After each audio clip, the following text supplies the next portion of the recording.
Hey guys, how's it going? I'm inexplicably tired all of a sudden, so instead of having an ad portion at the beginning of the stream where I just sit and jam to the music and talk to any subscribers that show up early, we're just gonna jump right into it.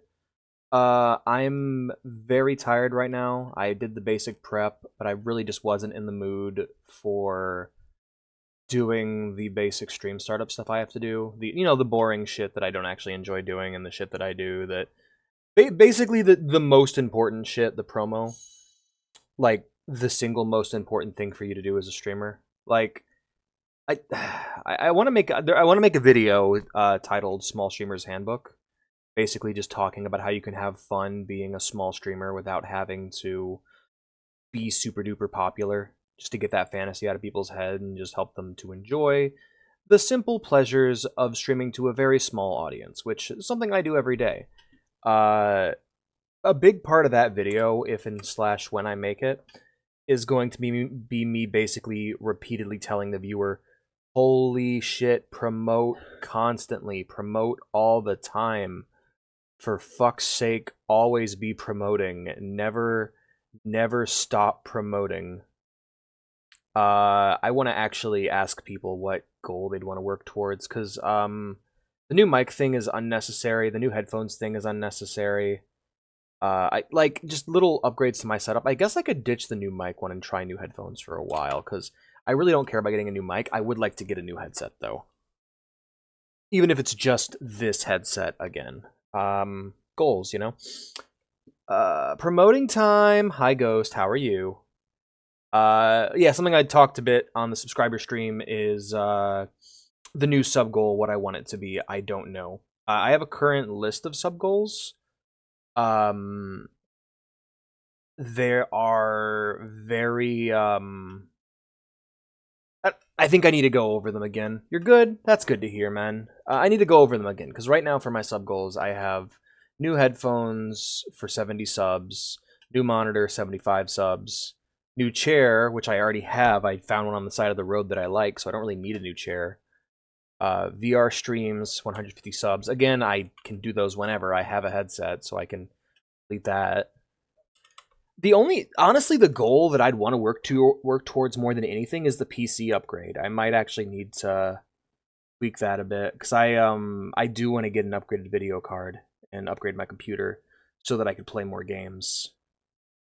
Just yeah, ideas. I'm gonna turn off the sub goal until I can figure out what I want to do with it. I still encourage people to subscribe. However, I don't really know what our current sub goal is. Anyway, let me go ahead and ping the arena as well to let people know that they can play with me. No music this time for the startup. We're just gonna jump right into it. That's good to hear, Ghost. I'm very tired out of nowhere and kind of depressed, so I'm gonna try and power through this best I can. Hey, Turtle, how's it going? But yeah, we're just gonna play some Dead Island, and we're gonna see how it goes. Hopefully it goes well. It went really well last time. I had a lot of fun. Very fun little game so far. Nice job, mate. We're safe now, thanks to you. Won't make it long without Cinnamoy.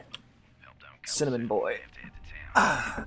How are you doing, Turtle? See if anybody needs help. Alright. Sorry about that. Now, I'm trying to remember what my bindings were. I'm gonna need to look at my options real quick to remind myself.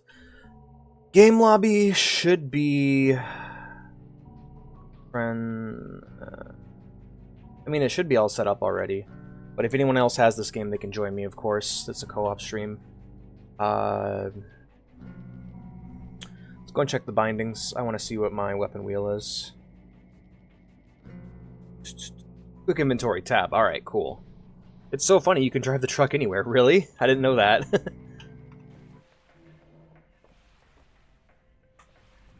Weapon wheel? Hey, how about that weapon wheel?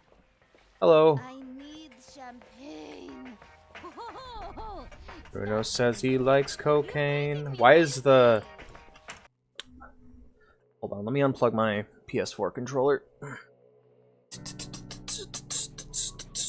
Just unplug that. Hopefully that'll fix it. I'm doing okay. I'm hanging in there. Just playing a bit of Dead Island. I almost didn't stream. I don't know, I wasn't quite feeling up to it. But, I'm feeling better now. God, this lady's annoying. Water, thank you. Oh yes, I drove into the ocean. Nice. Thanks for the money, dude. I see you have a weird orgy going on in here. It's a weird party tent. Party tent. Please tell me you found my sister. No. Actually, I need to take a look at the quests here and decide what I need to do. You drove into the ocean? Oh no. I didn't know. I haven't found it. I honestly haven't tried driving a lot in the game. I only really drive to get to where I need to go. Oh man. Oh, sorry. Wiping my eye. Yeah, I ate a big ol' sandwich right before the stream, so I'm kind of tired from food. I got the food sleepy, you know? Ain't that the worst? Helps with that is beer. I think I might have a single beer left in the fridge. I don't know. Yeah, I'm kind of in a weird spot right now. I'm kind of trying to figure out what I want my next subscription goal to be. Because the one I've been working on, I just kind of realized I don't really need a new microphone. I feel like I sound pretty good. And I have received 0 complaints and a lot of praise for how I sound. So I don't think I need a new microphone. So I'd want to try to get a sub goal for something that would actively improve the streams. We're going to go and switch to the bat for him. Whoa, shit. I forgot how to play the game. What's Q do? Mouse button, right. Left mouse button, right. Alright. Whoa, I forgot my buttons. Okay, E.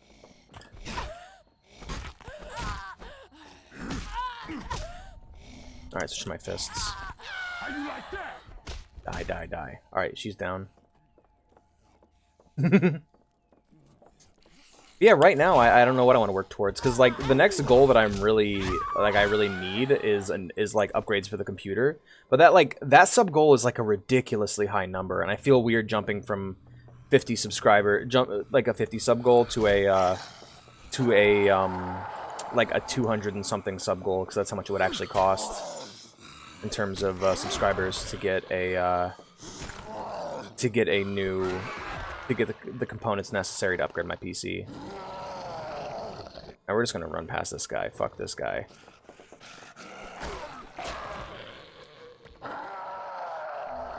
Just in my hand, so I don't gotta waste it. Maybe I should make a beer sub goal. Anyway, I guess I'm trying to be a bit more open about the monetization aspects and the goals that the stream has. Not sure. Just thinking out loud, really. Hi, Nia. How you doing?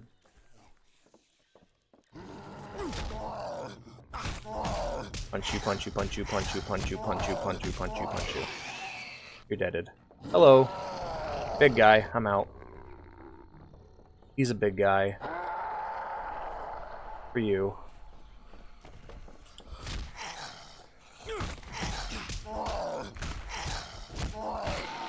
He deaded.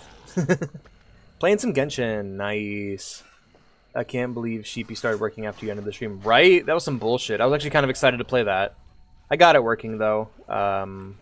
Should probably respond to the other guy in the thread going, like, it's not working! And I was going to be like, hey, I just reset the game and it started working fine. I don't know what's up with it. It didn't require me to unplug my TV, thank God.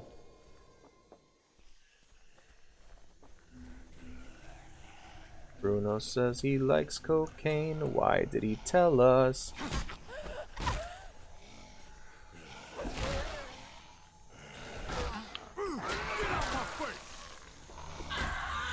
Gotcha, bitch.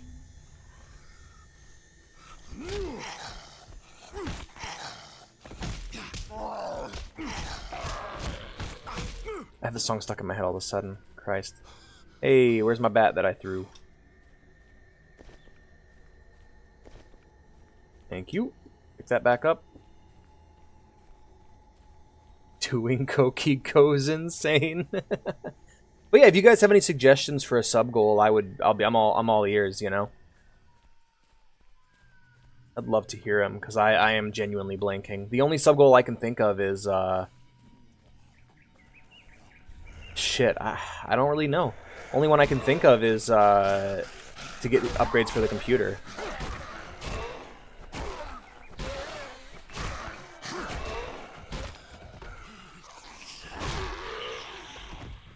Doing Koki goes insane. That's good. But yeah, that's what I'm agonizing over this stream, is that not even like that it's that big of a deal. I'll have to think about it. Because I do have sub goals, it's just they're the more pricey ones. And I don't want to like suddenly be like, alright guys, the goal is 200 subscribers. Like, I feel like that's a teensy bit insane. And I'm going to try to avoid doing that. Bruno walks in with a bin full of gin.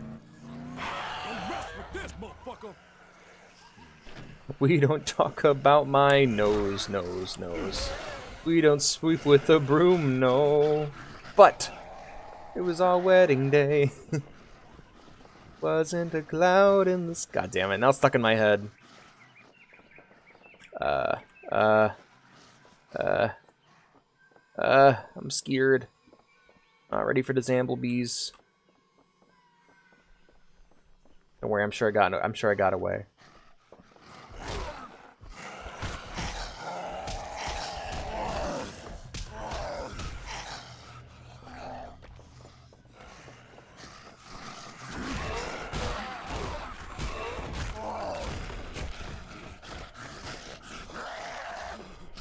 Oh shit.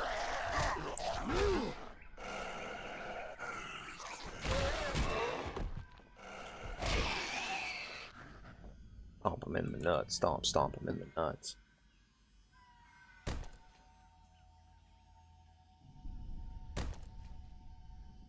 No clouds allowed. Shut. Slap. How long has it been? How long is the quest? Alrighty, cool.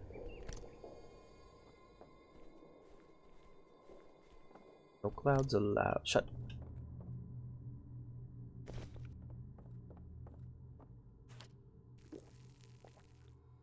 Find anything? Here's a water. Oh, thank God. Thank you. Enjoy. Oh, thank God. Thank you. Oh my god. God. Oh my god, this is just a Thank you. source of XP. Shut. Slap. Oh, thank God. Oh, jeez. Thank you. Okay, how many times can I do? Oh my Thank god. God. Alright. Thank you. Oh, thank God. There is no god, there's only zombies on this beach. Zombie God. beach. Thank you. Oh, thank God. Thank you. You only see yourself? Oh yeah, I see what you mean. Okay, I thought you meant like you only saw yourself in chat. It's like, oh no. Bugged again. Let's see what we got here. I heard that as Adam Sandler for a second, but it's Ann Snyder. Like Dan Snyder, you know? Nickelodeon guy. Can you find Jenny? If you see her, tell her not to worry, because Teddy is with me, and he will protect me. Alright. Tell Jennifer that Anne is safe. Alrighty. Will do. As I drink all of your monsters. Drinking all your monsters. Drinking all your... Oh god. There's zombies on my lawn. Better start gardening. Hell yeah. God, I cannot... Like, there's... Honestly, here's the thing. I could... If I really wanted to, I could take an afternoon and just trim my stream log, my list of games I want to stream, down to only the games I'm like super excited for, and I might have to do that soon. It's getting stupidly huge. However, there's a somewhat shorter list. Not short lists. It's a very long list, but it's shorter than what my current stream list is. And like, Plants vs. Zombies on that list. I'm really excited to play those games. I really enjoyed the only version of the game I ever really played was the DS version. I put a bit of time into the PC version recently because I had it gifted to me. But that was, I don't know about recently, it was like more like a couple of years back. But still, a lot of fun.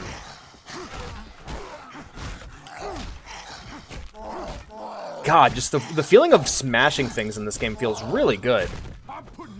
Like, I was worried about a first-person game that was exclusively... Well, it's not exclusively melee, but it seems to mostly be melee. Jesus. Okay. You know how the gods and I named the animals in Christianity, right? It made so much more sense with Hazbin Hotel Adam. What, the fucking, like, frat boy douchebag?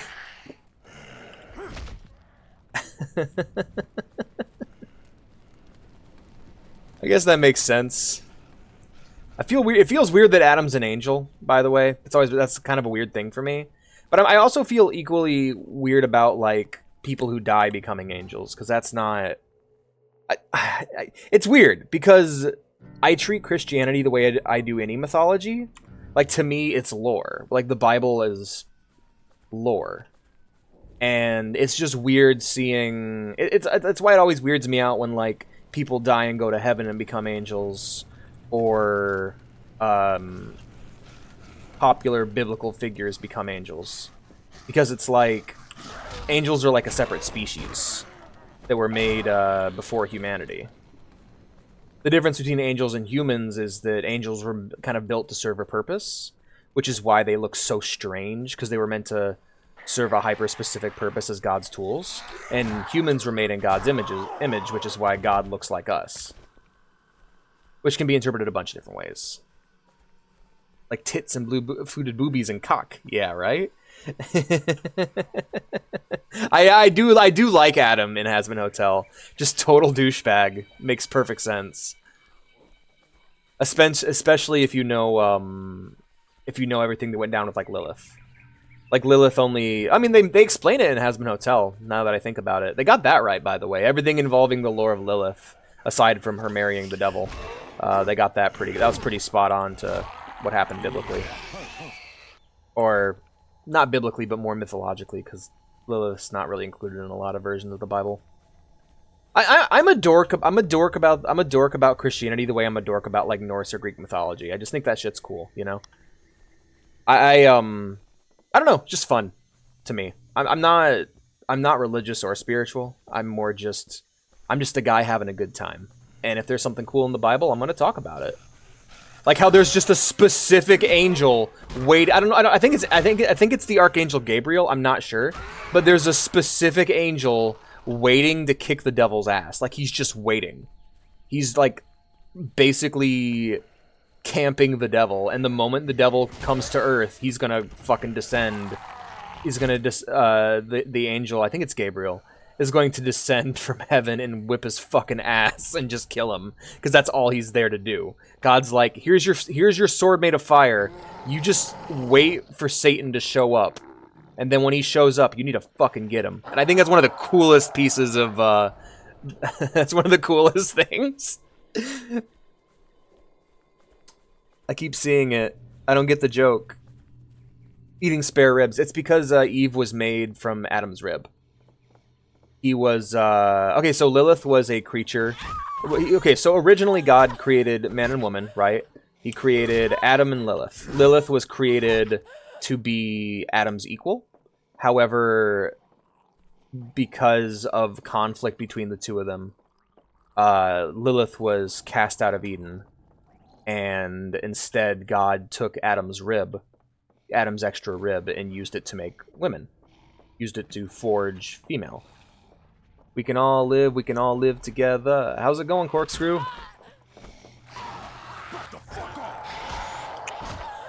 Let's go ahead and switch to my hammer. Hammer time.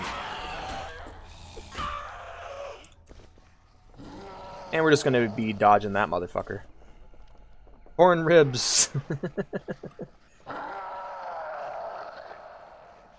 Was he actually eating spare ribs in that scene at the table? Yeah, I made Eve from it. Yep. It's the explanation for why women have an extra set of ribs.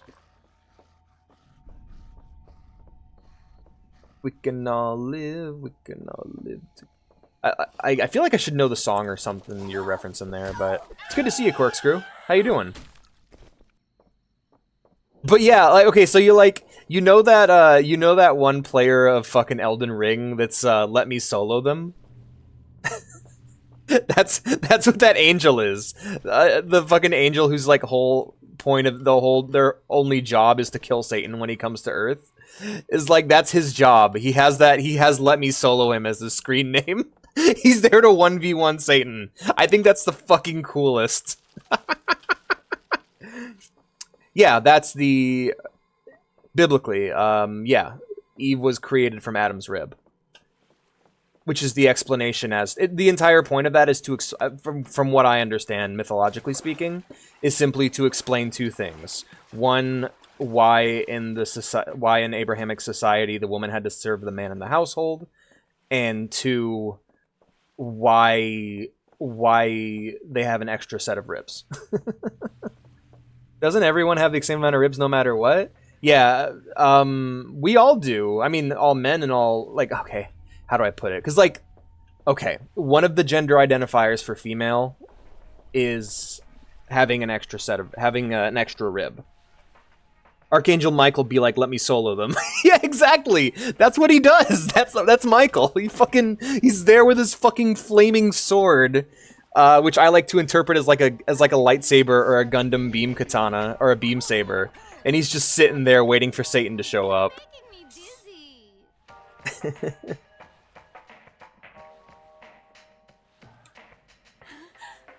Anne, oh, thank you so much. Here, it's not much, but it's all I have. This game is very jank. Thank you for the heavy mod. I want to fucking drink till I fucking drop. Shut up. Fucking drink till I fucking drop. Oh gosh. But yeah, I was gonna say something about ribs. It's also a reason why God is considered to be masculine, is because, well, I mean the real reason, right? Like, I don't need to get into that. Let's just keep it within the lore of the Bible. Let's keep it within. If I'm gonna be talking about Bible stuff, I can't be talking about the society that created it. I can't be talking about stuff the Romans changed or added. I'll be here all night. But what I can say is that the reason why God is considered to be male is that Adam was created in his image, and then Eve was created from Adam. Adam was created in God's image because humans were created in God's image, and so it's assumed that God is male, and that women and that females are created from men. That's the theory as the Bible goes. I'm gonna make you drop without drinking. Thunk. Melania the Fox. I like that little drinky emo. It's very cute. I killed all gods. I'm happy for you. Nietzsche would be proud. Alright, Quemsts. What Quemsts do we have? We have The Lost, which I still can't do. We have Family Matters.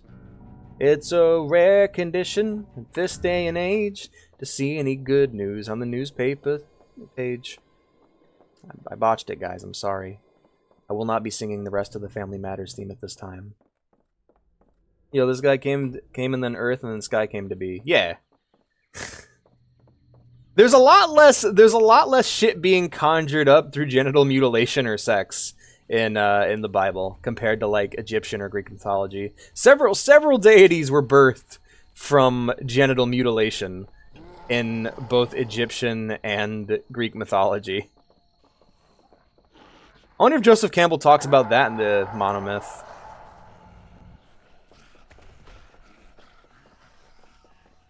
There is weird sex shit going on in the Bible, though, man, that's for sure. There's a lot of murdering and maiming and political power plays.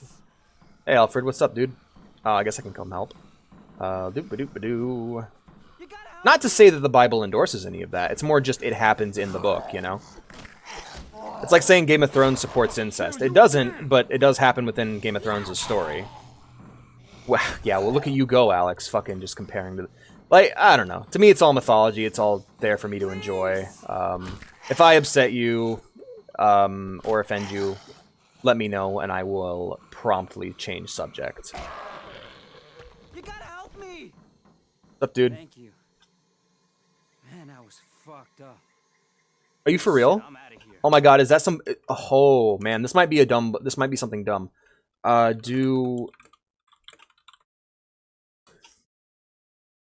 Vast majority of human beings are born 24 ribs, 12 on each side of the body.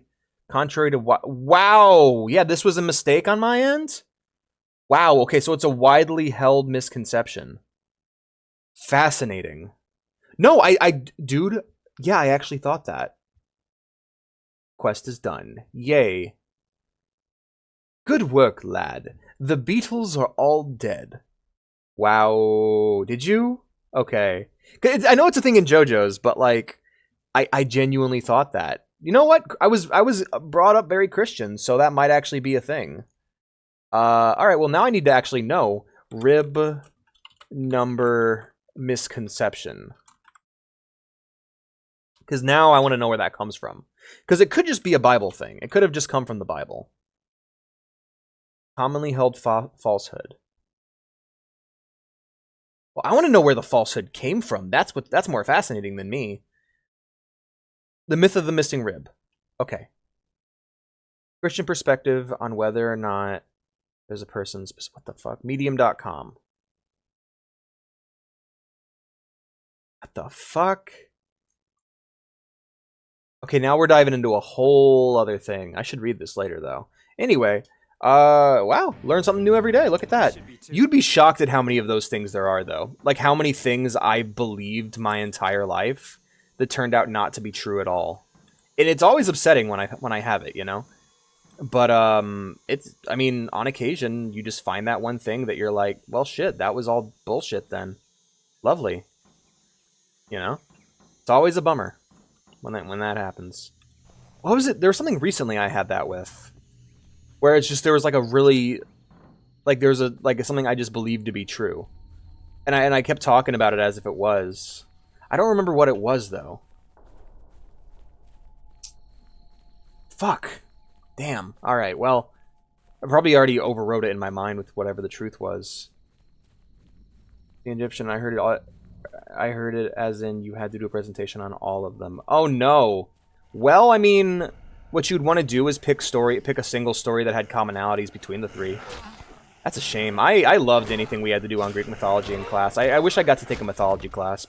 It's one of my big regrets from high school, and one of the few reasons why I still consider wanting to go to college. Got him. How'd that feel? Use a hammer to kill... Oh, damn, okay. Felt pretty good. Hell yeah.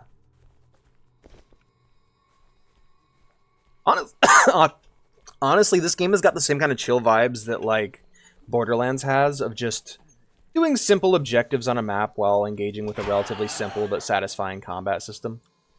It's definitely very fun so far. But we had to, well, it goes on how they all thought the world came to be. That's what we had to do. Wait, no. Okay, because like creation myths can be really interesting.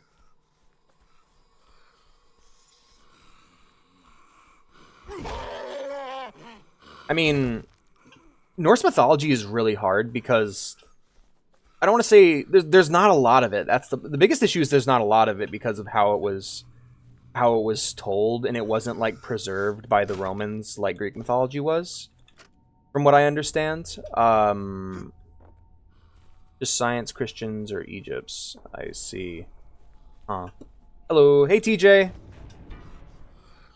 I sent you a relatively sus-looking ping in the arena.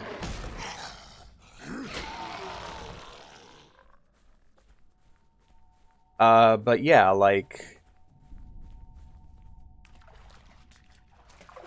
Really? That's really funny. I didn't know that. I actually don't know much about Egyptian mythology. I had a lot of exposure to Greek mythology growing up because of two series I was into. Percy Jackson and the Olympians and God of War. I was really into those, but I do know that Percy Jackson moves on to the both Greek and Roman pantheons, as well as the Egyptian, or moves on to the Egyptian and Roman pantheons. So I'm curious to see what happens there. But I learned a lot about Greek mythology through God of War and through Percy Jackson, and then everything else I kind of learned on my own later on.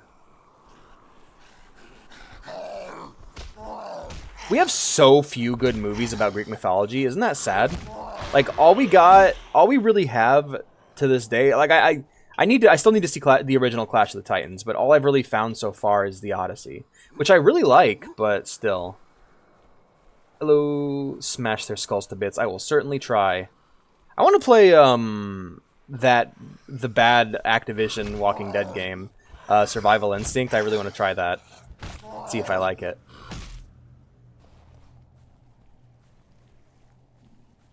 Did not know that. I think my favorite creation myth is how Izanagi, the lightning god, created Japan, in which he took his spear and stabbed it into the earth, and the wound bled, and the blood. He basically stabbed his spear into the earth. The wound he created spilt the blood into the ocean, and the blood hardened into a scab that became Japan. And the little drops of blood from the spear of Izanagi became the islands off the coast of Japan. Like, Japan is a wound in the earth. So fucking sick. What will he fuck next? I'd watch it. There's an entire arc in the Sandman comic, which is a fantastic comic series that just like crossovers all mythology. It's really great. There's a fantastic arc in Sandman where like a bunch of gods from a bunch of different pantheons are like trying to. They're all basically bidding on who gets possession of Hell because Lucifer retires. He's just like, I'm done. I'm gonna go live on Earth, and that's it. And whoever wants it, here you go, Morpheus, god of sleep. You get to have Hell now, and give it to whoever wants it. And so he hosts a fucking auction to try to give Hell to the most worthy person, and they have to be in charge of and continue to run Hell while Lucifer's away. It was actually really interesting to see how it turned out.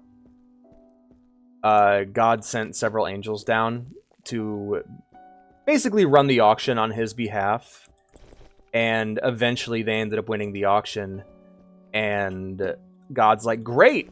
And they're like, okay, God, are you ready to run Hell? And he's like, nah, y'all are gonna run it for me, I got work to do. And so God he basically banishes the two angels to Hell, and yeah, it's pretty rough. They gotta run Hell now, and they're not happy about it. Because all they want is to go back to heaven. Michael after Lucifer retires! Hades would be a good choice. He'd probably be like, what the fuck? Yeah, I also like the scene where they do a certain thing with water. I agree too, it's awesome. Now I'm the #1 Smash Bros. Player. That's awesome. Oh, man. Michael after Lucifer retires. Hades would do a good job though, like, because Hades would probably be really whacked out by Hell because the underworld is more like people just kind of live there, you know. Parts of it are meant for torture and torment, but like a solid chunk of the underworld is just people kind of wandering around, and so like Hades would show up and be like, "What the fuck? Is that wall made up of 1,000 screaming people? What the fuck? Why?" Why would someone make this?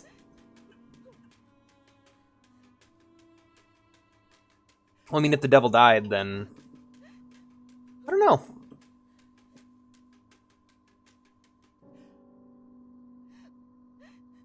At least I know in Sandman, because it's a comic series I'm referencing. I don't think gods can die in Sandman unless they are like unmade completely. And that only happens with Morpheus. Or, sorry, Orpheus. Yeah, when he has that thing pulled out of his head. Or like... book? They're basically... Yeah. I don't think the Endless can die, though. Right. You guys need to read Sandman. Either the audiobook or the comic. I strongly recommend it. If you're into like mythology and stuff, you should check it out. Are you putting your finger in my mouth? Hey hun, how's it going? I like it. Oh, poor son of a bitch. I thought he'd make it. Guess How I are was you wrong. doing? Thanks anyway. I'm doing alright, playing the game. Talking about mythology and shit. It's pretty fun. Oh, what'd I get? I got a homemade machete. Neat. Means I can drop an item now. Wait, I have a gun? When did I get a gun? Oh, right. Okay, we'll ditch the tiring stick. I'm tired of this stick. Pabble.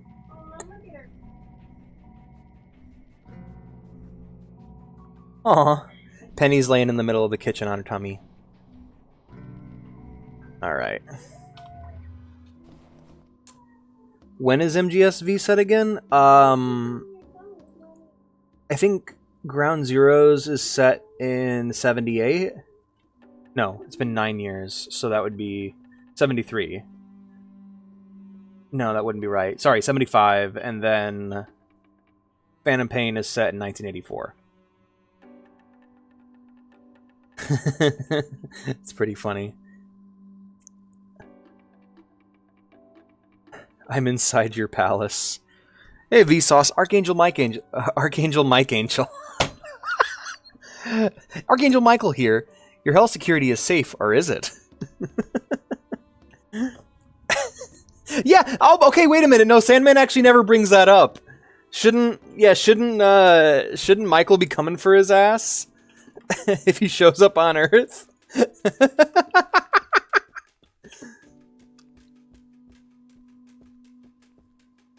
I'm not trapped in here with you. You're trapped in here with me.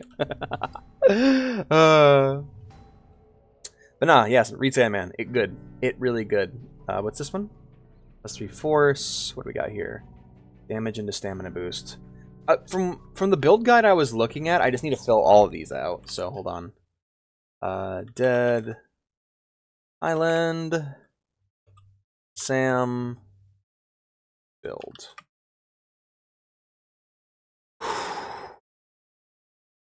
Here we are.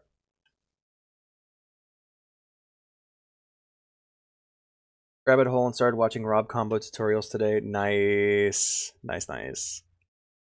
Yeah, I don't. It looks like I'm just gonna need to fill out the skill tree. Looks like I've already bought a skill I don't need. Wait, what? Wait, there's a fourth tree? Alright. The skill tree he has here doesn't match what I got. Why is the Sam B skill tree wrong? Uh-oh. Ooh.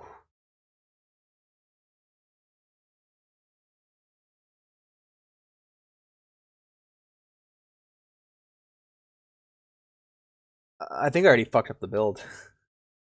Yeah, I already fucked up the build. Ah, well. What are you gonna do?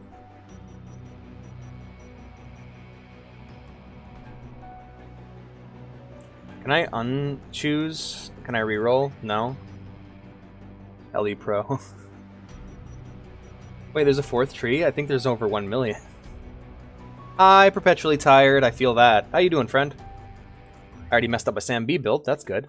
Let's go ahead and check my next quest. That would be a Ray of Hope. Talk to Darvin. Alright, sounds good. Whoever that is. Let us follow the objective. Welcome to the stream, Perpetually Tired. How you doing today?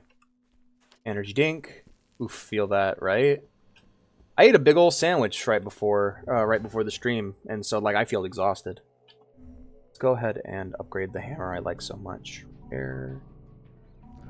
Not too bad, actually. Just playing Dead Island 2, and I'm terrified. Really? Is it scary? Happy to hear it. I like it when a game is forgiving. I guess I can repair my baseball bat. This is what I've just basically been using to deal with shit zombies. All the chapters are full sentences. Nice. Wait, like, are they like isekai titles? And don't want to pass up anything useful. Anything useful. Just don't like the night missions. Ah. Is it like nighttime in Dying Light where like the zombies are hyper aggressive and fast? By the way, that's a phrase I love. I love the phrase hyper aggressive. It's like the phrase ultra violence. Which is ironic because I actually heard that phrase for the first time, not in Dune, but in a movie called Clockwork Orange. Isn't it crazy that that's a phrase that has existed for this long?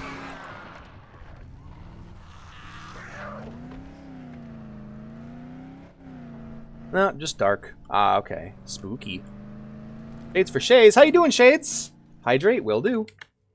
How was your stream last night? Mine curls. If my hair gets too long, it gets curly.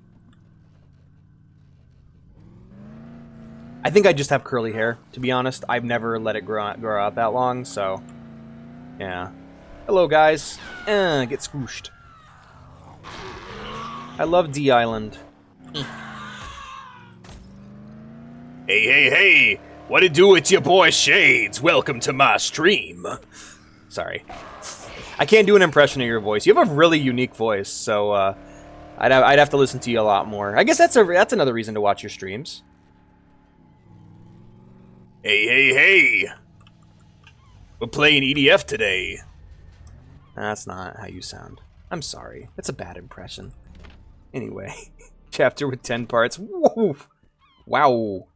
You can put the word violently before anything and it becomes funny. Violently types.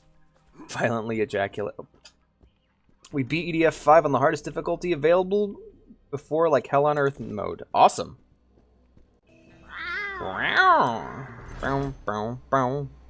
Violently scratches back. Thank you for the Dio bomb. Oh no, Dio da. Maybe there's something in here. Something in here. What? What did I say? What did I say? What did I do? Hey, Devin. We followed James to this lighthouse so we could send out 2 hours on a level called Despair. You guys were talking about that, yeah. Marcus went to You had a check the repeat? Transformers power in the lighthouse, but he's been gone for Violently hours. violences. Someone needs to see what's happened to him and try to get the power back on. Those things can't do to you what they can do to us.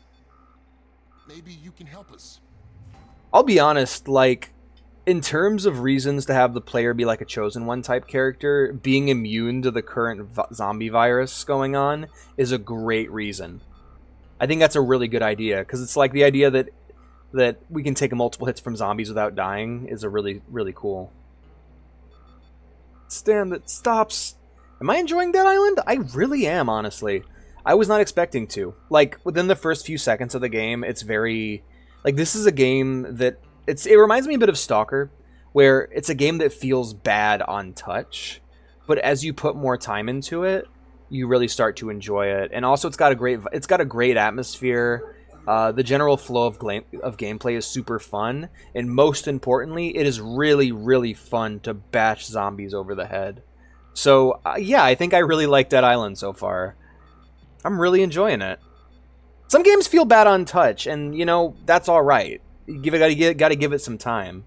It's really fun so far. I know there's, like, I remember playing it back in the day, and I played, like, the first few minutes, and I remember it being, like, I always described it as that zombie action RPG that felt kind of bad to play. But now that I'm putting time into it, I'm actually really enjoying myself. I'm up for it. All right, good. The Transformers are in the northern part of the Gold Bungalow area. If you can get the power back on, I'll let you into the storage shed. I'm Darvin, by the way. Alex to Dead Island, no, bad touch, bad touch. Oh, Dead Island, really tongue. I was too scared to touch it for like a month. Really? Okay. It was funny for me because, like, I didn't really play scary games at all until the PS3 360 generation, and the first, I guess, horror game I ever played was Call of Duty Black Ops 1 Zombies. So it was hardly a horror game. And I remember Black Ops 1 Zombies really scaring me, but after that, and up until I played Slender, I didn't really play any games that scared me at all. I think of a game that actually, like, really, really scared me and got to me. Probably Amnesia and Slender are probably still the top two, because there's nothing I can really do in gameplay outside of just running for my life and hiding. Anomalies? Where? Love me some Anomaly mod. I need to play the Anomaly mod. I'm actually going through the game somewhat vanilla at this point. I'm really enjoying them. Just, they got a really good atmosphere to them. I'm enjoying the second one a lot more. Ooh, man, I wish Dead Space would have scared me. I remember, like, I don't know, something about video games just, they don't really scare me that much. I wish they did. I'm not, like, claiming to be tough or anything. It's more like I'm broken. Because I didn't really, like, undergo any really hardcore scary games early on. I'm not really scared by horror games all that much, outside of, like, a jump scare. I mostly just play horror games because a lot of horror games have really good stories and, like, really good gameplay and atmosphere.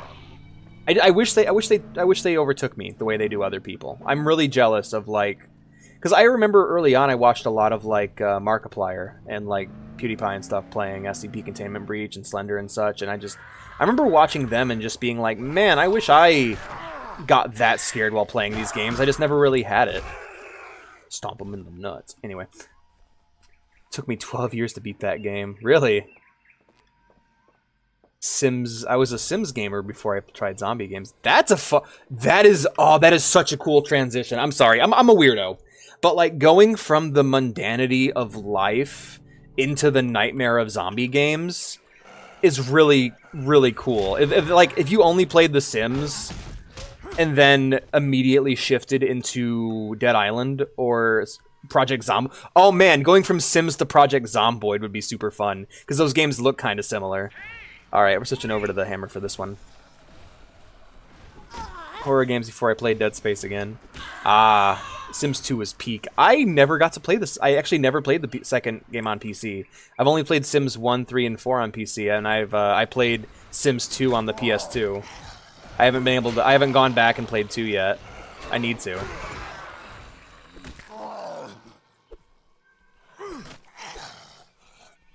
Woman. It's pretty. What is the scariest game? Like, what's the scariest game you guys have played? Because Let's see what we got. I remember Five Nights at Freddy's 1 scared me pretty bad, but that was less. I don't really know if I count jump scares.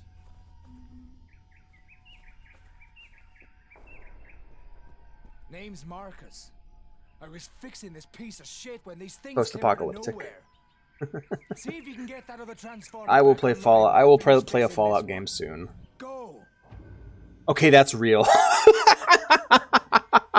In terms of that game being actually frightening, that shit's real, man. Oh boy. I gotta say, mine was still probably Amnesia when I played it the first time. That game, like, I was so fucking tense I had to stop playing. Man of Medan was pretty scary. I have not played Man of Medan yet. I need to play the Dark Pictures games. Looks super cool though. I also really want to play Until Dawn. I'm glad that's coming out on PC soon. How broken it was. Wait, was it like worse at some point? Because like I play Stalker now and it's still pretty busted. All right, sounds fun. I'll have to check it out. It's like when I played The Witcher 1 and like the version of Witcher 1 I played on Steam was The Witcher 1 Enhanced Edition. And I'm like, what the and I remember playing it and that game is jank to shit, man. It's so busted and like weird. And like I remember playing it just being like, what was the fucking original version like? Did it like electrocute you? Like how janky was the original Witcher 3? Was it you know what? It probably was about as bad as Cyberpunk was now that I think about it. Ooh, yeah, Faith seems like it'd be really scary. I really need to play Faith. Mortis. It was bugged out, animals were OP, and there was just a lot of bad things. Mine was, well, I mean, I don't know if it's a bug or if it's like the way the game intended, but it's like none of my bullets hit their target, and they did almost no damage when they did. But that seems less like a bug and more like weird design. You made a milkshake? Hi, Obi. How's it going? Herobrine, that scared you the most? All right, Obi, what's the scariest game you ever played? There were games that disturbed me. Like one of the games that disturbed me the most and made me like uncomfortable was actually I think it's free. It's a game on Steam called How Fish Is Made, and it is just gross. Like the game is just nasty body horror involving fish. It's pretty twisted. Very cool game. Perfect Vermin's pretty grimy too, but I don't know. I felt like that one wasn't as bad because it actually had a point to it, you know? But How Fish Is Made is just a gross game. I don't play many scary games because they're scary. That one Link evil thing that was like Link but evil. Had like weird gunplay mechanics. Exactly, that's what I was going to say. After playing it and beating it, I got the impression that overall the gameplay was fine. It's just there's no good guns in the early game. I remember I was talking a bit about that on did I play Stalker yesterday? Was that the day before? Yeah. Guns on V1 through means and they were worse. Wow, can't even imagine. Like, do your guns damage you when you fire them? God, that is, oh man, Stalker. okay, there's a channel I really like called Accursed Farm, and there's a series on the channel called Ross's Game Dungeon, and the guy hosting it, Ross Scott, he gives like little awards to each game he plays, and like at the end of every review he gives a game different rewards and badges. And some they can be bad things, they can be good things. They're something that's unique to the game. And I would give Stalker the bad first impression award. Like, I think Shadow of Chernobyl has one of the worst first impressions of any game I've ever played. Of just if Stalker didn't make it past like the 4th hour mark, like everything up to the Ecologists, like that's a bad game. It's so rough early on. I need to play Cry of Fear. Ravenholm spooked me. That was more just fun. It was like set to semi-prone or crouch. Pray you hit them. Oh god, it was the worst. I have reason to fear it. As a kid, wasn't games. Was it movies or was it life? I feel like if it's life, just movies and shit don't work on you. It was funny to me because I got scared by the most specific things. I watched so many horror movies as a kid, but what scared me, what scared Alex, was the clown from Scary Movie 2. It was the scene in Babe where the pig got stuck in the well, I think. I don't remember the movie at all, but I remember that really scaring me. It was 2 scenes from Courage the Cowardly Dog. It was Return the Slab and You're Not Perfect. What else? Oh, the ending of the original Fly freaked me the fuck out. Where like the little man is trapped in the web and the spider's about to eat him. That like really creeped me out as a kid. And then what's the other one? Oh yeah, the fucking furry. Oh my god, I gotta talk about this. Okay, what was your guys' first contact with furries? Like, what was the first time you guys had ever seen a furry? Because mine was 6-year-old Alex late at night watching The Shining alone and getting to the scene where the guy in the fursuit is giving the bartender a blowjob. Like, that scene is horrific. That was my introduction to furries, and I don't mean anthro. Like, Star Fox, not a bad call, but that's anthro. You know, I would consider that something separate. Like, technically, then my introduction would be Robin Hood. But I mean, in terms of people in a fursuit doing weird furry shit, The Shining. That was my introduction. Yourself? You just go up in the mirror and you're like, ta-da! Everything works. Go tell Darwin the good news. I'll stay. Is it like Lupin? Or pulling power for the lighthouse. Lighthouse. This is for you. Thanks for the help. Yourself. The world's gone fucking mad. Has it? Scary fella? Roblox, you think? Okay. Because my introduction to furries was The Shining. And it's also the thing that scared me most when I was a kid. My first introduction to furries was literally traumatizing. Thank you, Stanley Kubrick. Oh yeah, and then I think the last time I was scared by a movie was okay, no. The last time I was scared by a movie was when I was watching Skinamarink. That movie is fucking terrifying. It's a found footage movie from the perspective of children. With very low quality footage, and like a demon is tormenting these kids, and it's like real child actors, and they're the only actors in the movie, and it's fucking horrific. Very scary movie. Before that, though, the last thing that scared me was The Babadook. The Babadook scared me a lot when I watched it the first time. Good movie. Can I track this quest and see where it takes me? Here we go. All right, no, it's not. That one doesn't have a marker on it. No, don't. You said The Shining furry giving bartender. Yeah, look up The Shining Dogman, and you'll see what I mean. It's a really creepy scene. I only know that was okay. So basically, the scene is so quick that the only reason why I know the dog was giving him head, why the furry was giving the bartender head, was because of the book.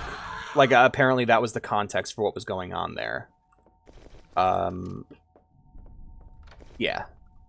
He's terrifying, man. It really scared me as a kid. Because as a kid, I didn't know that's what I was looking at. I just thought, that was like the true form of the ghost. They were all like these monsters, you know? And that really scared me, is that they were all these monsters in disguise as humans. Get his ass out. Yeah, the flap on his, the butt flap is out. Cool, right?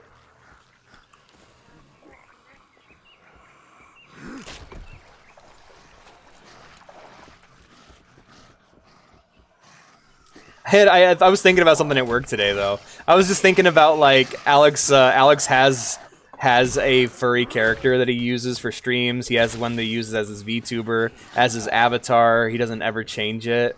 He actively leans into the whole cat angle of things. Like, there's gonna be a day where I'm, like, meeting you guys in person in a fursuit. And I'll be like, I'm not a furry, though. I got this suit to, like, you know, stay in character and, like, match the avatar. I'm just like, I'm not a furry, though. I'm, like, in the suit right now. I'm not a furry, though. I really like that idea. It's just really funny to me. I don't think I'm ever going to get to that point, though, because I think I find most fursuits I see to be genuinely unsettling. Like, they actually kind of sort of creep me out. It's just not my thing, really. I love making lunch and hearing something about furries giving bartenders blowies. Oh man, I was talking about a classic horror movie called The Shining. I was talking about childhood trauma, and my introduction to furries was that scene in The Shining in which, well, I mean, you guys could pull it up on YouTube. It's not like explicit. It's the implication of what's going on. Oh, I'll play it on stream right now. Fuck it. I don't give a shit. I'm the courageous streamer. Shades, you still there? Sorry if I missed your message. Like, everything up the bar missions was asked, right? I loved getting to the bar, though. That was such a nice feeling. That place was like my home for the entire game. Oh man, I can't wait to play more Stalker. It's gonna be fun. The Shinging? The Shining dog scene. There we are. It's a man in a bear suit, I think. Yeah. I love how exploitative some of these thumbnails are. Mind-blowing. Original. God. Is this it? Is this one clear? I found out why Wendy can see the bear man. Can we just get an HD version of the scene, please? Du film. So yeah, it happens in this scene in which Wendy is wandering through the manor, actively being tormented by the ghosts haunting this place. Stalker is the best game. That'll be on your Twitch tombstone if they give you 3-day vacation, right? Rostock, I love the bar. I love the 100 Rads bar. So yeah, here's the scene. Wendy at this point is trying to get away from the ghost. Her husband has gone completely insane, trying to kill her and her son. And she had to separate from her kid to keep him safe by pushing him through a small window so that he could get outside and away from his psychopathic father. Anyway, so she's trying to kind of escape the Overlook right now. Trying to escape the hotel.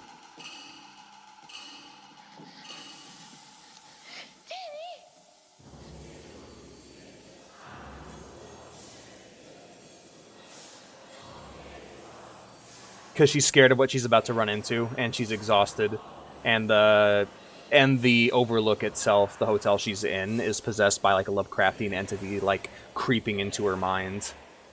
This is one of my favorite movies. I fucking love The Shining.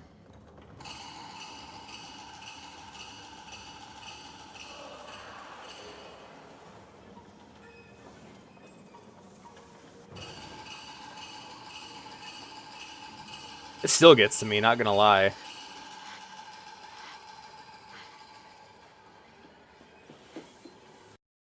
Yeah, Fim. Oh my gosh. Oh, this scene's great. I guess just want to watch clips from The Shining for the whole stream. Hold on, let's get to the one that you guys are probably more familiar with. Message tender. Hi, Lloyd. Been away, but now I'm back. Good evening, Mr. Torrance. Oh, this ain't the scene. Ah well. I love The Shining, one of my favorite movies. Fucking delightful. What's BG? Baldur's Gate. Yeah, so yeah, definitely check out The Shining. We'll probably watch it on stream soon. Probably watch it in the chat soon. Yeah, let me look in the chat so I can see if I missed anything from you guys. Shades for Shays. That one. Yes. I also like Stalker. Why are you an Why am I an armadillo? I don't know. I'm brave. Can I not be an armadillo? Is that not allowed? There's a really cool character called Dylan, who's an armadillo, and he's pretty sick. He's like a cowboy armadillo who has Sonic Spin Dash. Relapse is a hell of a thing, ain't it? Yep. I say that now every time I see that scene in The Shining. No, I was just checking to see if you were still here, Shades. We have a guest stream. We have a fellow streamer in the chat. Shades for Shays. Too right. Alrighty.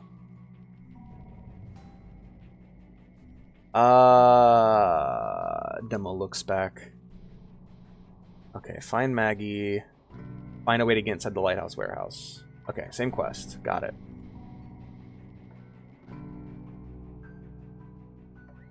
Is that head buffer? Is that like loading?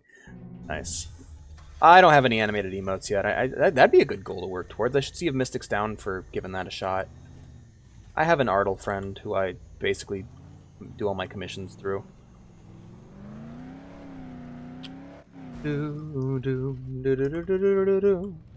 Midnight. Damn. Oh man, I'm actually really excited to go through, or I'm excited for Halloween, because like, I have a bunch of the little horror games picked out. Not a lot of big, long, challenging games like last year. Which is kind of why everything kind of went bad, is I picked up the wrong games, I felt like. But I have a bunch of littler, shorter horror games that you guys have been suggesting over time. We got 2 streamers in chat. Nice, right? You could all be streamers if you wanted to. I believe in you guys. Pursue your dreams.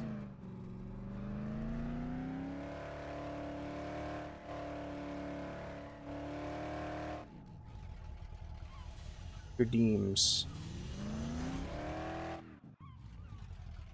You know, let me turn this around at least. There we are. And we'll hop out of the car. But yeah, this game's fucking beautiful. Like, look at this. I love the way this game looks. Super pretty. But me, sure, you sit down and do a think where you want to go with it. But oh, that's actually a really good advice. Yeah, I agree 100%. Just, yeah, think about what you want to do with it. I don't want to trade with you, Javier. I want to go and get more quests from people, I guess. Yeah, Ned. If you could bring me back some food, I'd really appreciate it. Anything. Oh, yeah, big time. Bring me some food and I'll give you whatever. See, what's interesting is that this is actually kind of enhanced gaming as a hobby, because I had an issue where I had so many games I didn't know what to play, and I had no means of sticking to my backlog. You know, I did the thing where I sorted every game by how long it takes to beat on how long to beat, and I would just try to go through them, but I felt like I wasn't really appreciating the games.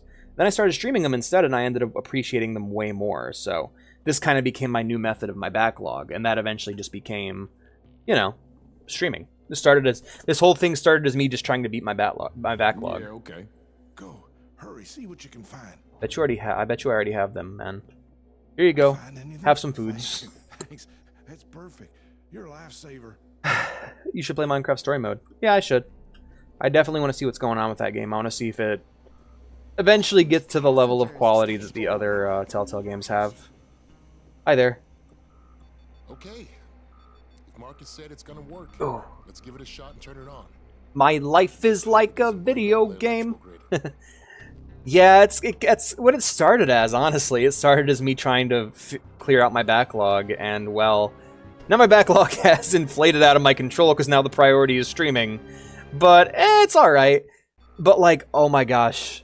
Playing games while I'm not streaming now has become this... Maybe it's just the games I've been playing lately, but, like, playing through Red Dead Redemption 2 recently, and now playing through Dune, has been such a laid-back, relaxed experience compared to, like, streaming, you know? Heavy pipe. Yeah, man, we're good. Heavy pipe. I just want to drop it. Thank you. Like, off-stream game time has become so chill, and it's such a nice, enjoyable experience now. I don't feel... Because normally when I'd play a game, I'd feel like a lack of stimulation, and I'd constantly feel a need to open up a video or watch a movie on my other monitor, and now I'm really able to just sit and appreciate a game, which is a problem that I'm guessing not a lot of other people have, but whenever I play a game, I always feel an impulse to, like, do something else, you know? Play as Sam and Max. I will. Doom. I will play Doom. You guys want to see the stream log? You guys want to see the stream log? I can just show it to you. Fuck it. I mean, it's my stream. Fuck it. But also never go into agencies that make you never talk about your past. Yeah, don't.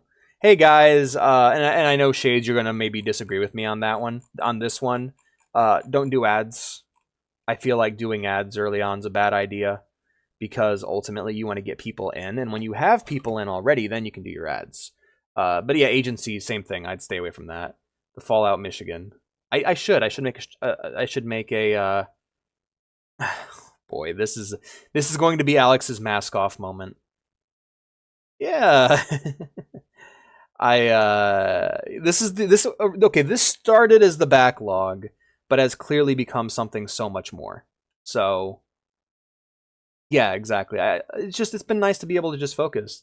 Early on, yeah, keep ads to just you can schedule them. And then don't schedule ads. I try to run all my ads early on when no one's watching so that people don't get interrupted on my stream. I don't get much from ad revenue, so I tend to try to minimize them as much as possible. But yeah, I need to show off the Fallout Michigan stuff. So yeah, this is where all my streams start. This is where it all begins. 1 second, let me turn off display capture for a split second just to make sure I can safely show what's on screen. Okay, cool. So, not that. That away, Alex. No one needs to see that. Put that thing back where it came from, or so help me. So this here is how the sausage is made. So we have this right here. This is the origin. It all starts here. These are games that I can emulate. These are games that I own. And that's pretty much it. I either have it on Steam, I've acquired it elsewhere, or I can emulate it. This is everything. Starting at the very top, this is the how long to beat number for each thing. So for example, we have Sheepy: A Short Adventure, 1 hour. Maximum Carnage, 2 hours. Wipeout 2097, 2 hours. And then we scroll down. And there's a lot of games on here. Risk of Rain, Scott Pilgrim, Panzerfront, Twisted Metal 2, Ultimate Spider-Man, Project Nimbus, Muse Dash, Alien Infestation, Gex, Ghost in the Shell, Harry Potter and the Philosopher's Stone, Spyro the Dragon, Dynasty Warriors 2, Doom, Call of Duty, Animorphs, and this is okay, is it frozen? Yeah, okay. So this is 11 pages long. These are all the games I plan on streaming. Drive 3er. I love Drive. I really want to try Drive 3er. I'll be honest, out of all the driver games, it looks the most interesting. Shade saw the stream log and he's like, I'm out. Later, man. Thanks for stopping by. You're gonna have to emulate PVZ2, but PVZ1 is on Steam. Okay, sounds good. Hi, Pants. Hey, Pomneep. How's it going? My shit's crashing, so it's gonna be a moment. Yeah, was it to you, Pomneep? Poor boy. Is there parallel lines as well? Yeah, that should be next. I tend to play games in order, so once I finish it, I'll add it to the list. Okay, so yeah, for example, you meant that's a good example. We have Drive 3er and then Parallel Lines and then San Francisco, right? Once I finish Drive 3er, Parallel Lines will get put on the list, assuming that I own it, which I do.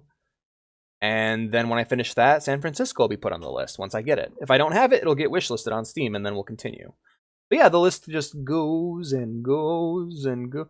No, I'm done with the business jail and gotta go home. Bye. Don't leave, Pansy. Spore, Far Cry, Saints Row, System Shock. And it keeps going. We're 11 pages in now. And we finally get to the end. Maxing out at 60 hours. But hey, so what happens from here, you may be wondering. I pick 6 games, or I pick 9 games from the top, and these games make their way onto the poll. And onto the poll, you guys all vote for what games you want to play, and then we will play all 9 of these games, but the order in which we play them will be decided based off of, well, what's the most popular. So after I finish Gato Roboto, we'll be starting up Kirby's Dream Land, and all of these games came from this list. They were the top 9 up here. They were the 9 shortest, and we moved them on over here.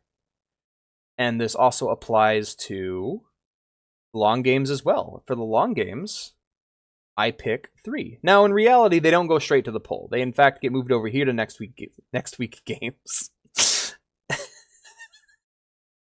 And we do this with co-op games, and then we do this with long games as well. And then, for example, Star Wars Month, Bounty Hunter, these are all the games I'm going to be playing for Star Wars Month. And then for Halloween, why not longer games at the top as well? Then you won't get to them. So the idea is I'm pushing my way towards the middle. Originally, what I would do, so the longest games are what gets put first. So, for example, Stardew Valley, Morrowind, and Monster Hunter 3 were the 3 longest games on the list. And after now, of course, that's been kind of interrupted by Sonico buying me Mass Effect, which I'll be playing after Stardew, and Red Dead Redemption 1 we're playing after Stalker. And we're just kind of making our way towards the center of the list. If you guys buy me games, right to the front of the line. Hey, asshat, I redeemed the jar. No! I don't want the jar. But yeah, so the way it works is that on Fridays, we're starting here and working our way towards the middle. Working our way towards the bottom, and this one is starting from the bottom, working its way to the top. That way, we're going to end at games in the middle. So the games that really get fucked are... these. All these games are the ones that get fucked. They're the ones that are going to be played last, which is very sad to say, but it's, from what I can understand, the most efficient way. What about Neverwinter Nights? That got paused? Yeah, hold on. So what I had to do is control it. Yep, here we go. 43 hours. Yep, that's towards the top, so we'll be playing this one relatively soon. But then again, we are still on the first long game. We are still playing Stardew Valley. Okay, no, we did GTA. That was our first long game, actually. So we're on our second long game, which is Stardew Valley. Neverwinter Nights will be a few polls from now. And then we got, if we move over here to the main documents here, I have a few more of these. We got we got the multiplayer stream logs. Showing you guys how the sausage is made. How long are you from ending Stardew? Probably be finishing it up in the next few months. It's pretty close to the end. It'll definitely be done by the end of the year. So yeah, in terms of our co-op games, same basic idea as the long games. We pick 3, we move them on over here to the poll. So what game are we playing together on Thursday? We then move those games to the poll. We're playing Dead Island right now, Sven Co-op's next, then Diablo. Same basic thing, grab 3, move it on over. Games multiplayer modes that are predominantly single-player games, such as Morrowind. I play first on my own, and then I will then move it over to the co-op list. Game night, what's chosen for game night? No, it's literally the first one on the list. Sheepy is literally the first game on the list. It's 1 hour. Don't worry. All right, Panseep, I will. Let me out of this jar, and I'll change your name back. Deal? That's just a 5-year-old spelling Pomni. But yeah, game night. The way that game nights work Sundays is this isn't the hour count because these are like multiplayer games. This is how many people on my friends list own the game. So if that's why I encourage you guys to friend me. That way I can look and see who owns what and prioritize the games you guys actually own. Let's go and check out the stream poll for. Let's check out the stream poll for our Sunday game, shall we? Yep, Gmod, Halo, and Killing Floor. But this week it's going to be Yomi Hustle because someone bought me Yomi Hustle. And if you guys buy me games, I want to show my appreciation by playing those games as soon as possible. Joke has its limits. Gmod, moo, I'm a cow now. Huh? Do you want a smoothie bowl? Set out for. What is it? Smoothie bowl. Have you had one before? I'll share it with you. Oh. I'm not sure. Just want to know. Oh, because Oh. you can try whatever you want. Oh yeah, just leave it out. Yeah, leave it out for me. I'll try it out. Okay. Wait Fancy. till tomorrow. I can wait till tomorrow then, or after the stream. I don't know. Because like this for 30 minutes. So I'll take it out. I'll take it out and let it sit for 30 minutes after my stream. So just leave it in the freezer. All right. I am comfy. Everybody says hi, Vea. hi everybody. Hello, Vea. How is evening? I hope it's doing well. Tell Alex to spell iCup. Steven. No. Obi's a cow now. Moo. All right, let's get back to the game, shall we? Somebody asked me how I choose what games to stream. Actually, nobody asked me that. And you decided to They tell them they the implied lore? they wanted to know, so I showed them how the sausage is made. And then Pansy put me in the jar. I'm comfy. Cows are kind of cute though. They're adorable. Cows are awesome. Vea's really gotten me into like cows. I didn't think cows were that awesome until I met Vea. And then I saw her excitement for them and I'm like, yo, cows are cool. We have a tapestry of cows. We do. I bought it for Christmas. What all can I... Grinding homemade machete. What's the max on this one? Trying to figure out if I want to... I guess I can upgrade this gun. Yeah. Let's get back to stream.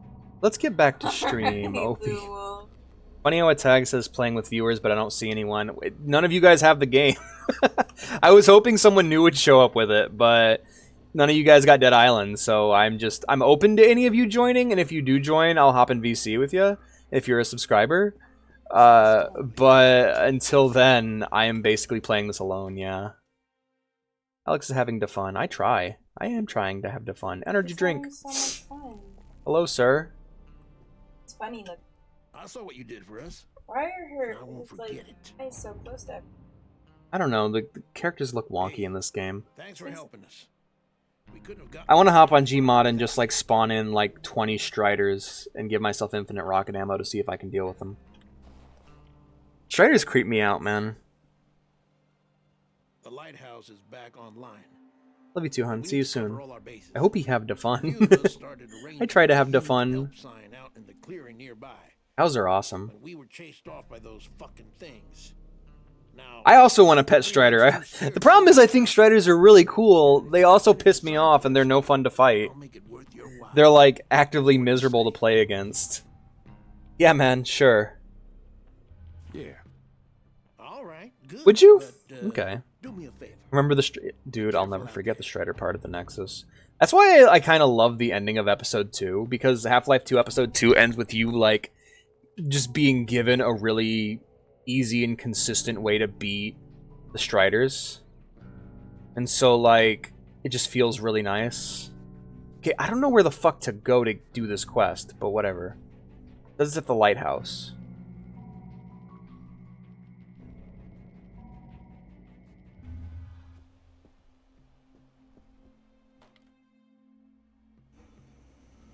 No! Damn it! That sucks. That's some bad fucking news. I'm sorry, Panseep. Welcome back, Ghost. Out of Loop is Out of Loop. Community's a really good sitcom about a community college. Just a lot of like really long running. Well, okay, you know my sound alert that's I hope this doesn't awaken something in me. It's from Community. I still have yet to watch it. You could probably honestly I'd recommend just watching what you can right now, and when it goes off Netflix, I can give you a link to watch the rest of it. Then again, I've been less willing to recommend my favorite movie watching site because it suddenly has had a bunch of unblockable ads popping up. uBlock Origin needs to update its shit more often, man. Oh no, TJ, what's wrong?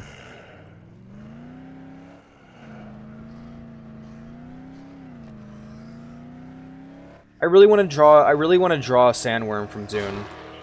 I think they're really neat, and I really want to live on Arrakis. Dune's so fucking cool, you guys. I haven't been this excited for a fictional universe since I got into 40k the first time, man. Matt Pett is uploading all his final videos to the channel. Aww. Damn, that's a bummer. He had a good run. I still don't like his videos very much. But like, you know, it's... I know you guys like him, and I feel for you guys. It's time for cat theory. Oh, boy. What would my cat theories be like? They would start as game theory videos, but then just end with me telling you how to commit crimes. Shadow the Hedgehog doesn't pay his tax. Let's talk about how you can get all the guns that Shadow the Hedgehog has for free. Here's how you 3D print all of Shadow the Hedgehog's guns in a perfectly functional manner. Yes, I did. That cracked me up. I got really into his, like, okay, so, like, what he was talking about with Jesus was actually really interesting and engrossing. I never realized the colors of what was going on in that painting before, and I'm like, wow, this is really good. And then he says, now Pomni, and I lost my shit. It totally worked on me. Matt Pat out of context, right? Next sub goal should be Vea's VTuber. Hey, I should watch Dune and Dune 2. You definitely should. Honestly, I think I might just do that. I think that might be our next sub goal. I gotta find out how much that would run. I gotta get a quote from Mystic and find out how much that would cost me. And, yeah. But, fair enough. Aw, but Blue Wolf already made a good one.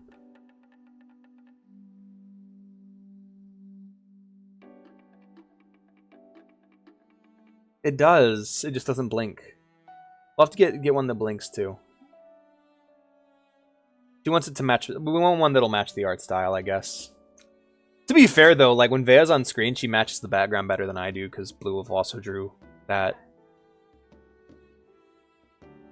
You should watch Dune and Dune 2. If you'd like the ability to watch Dune, Obi, let me know. I can send you a link. Or I'd just say use F movies. Maybe we can finally get this fucker to work. Thanks. Don't just aggressively whistle at this man, Sam B. Whistling angrily. 1, 2, 3 movies. Not a bad. Oh, actually, I haven't used 1, 2. Man, I haven't used 1, 2, 3 movies in a while. If you can find it there, a download. If you want a torrent link, I can send it to you. Okay, yep. Fill out that bottom row. Why does he have all these extra skills? Why is his skill tree different than mine? That's super weird.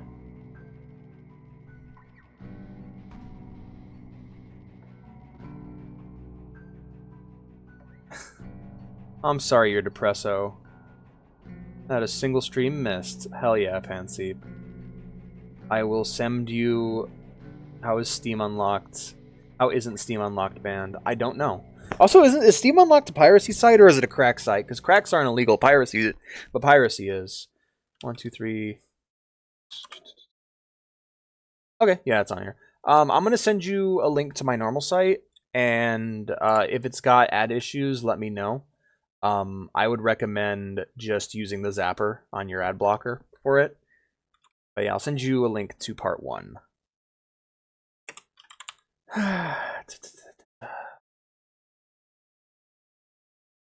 It's upsetting, man. I know the I know how you feel. I had one of my favorite YouTube channels end a couple of years back. Ruined a date, actually, now that I think about it.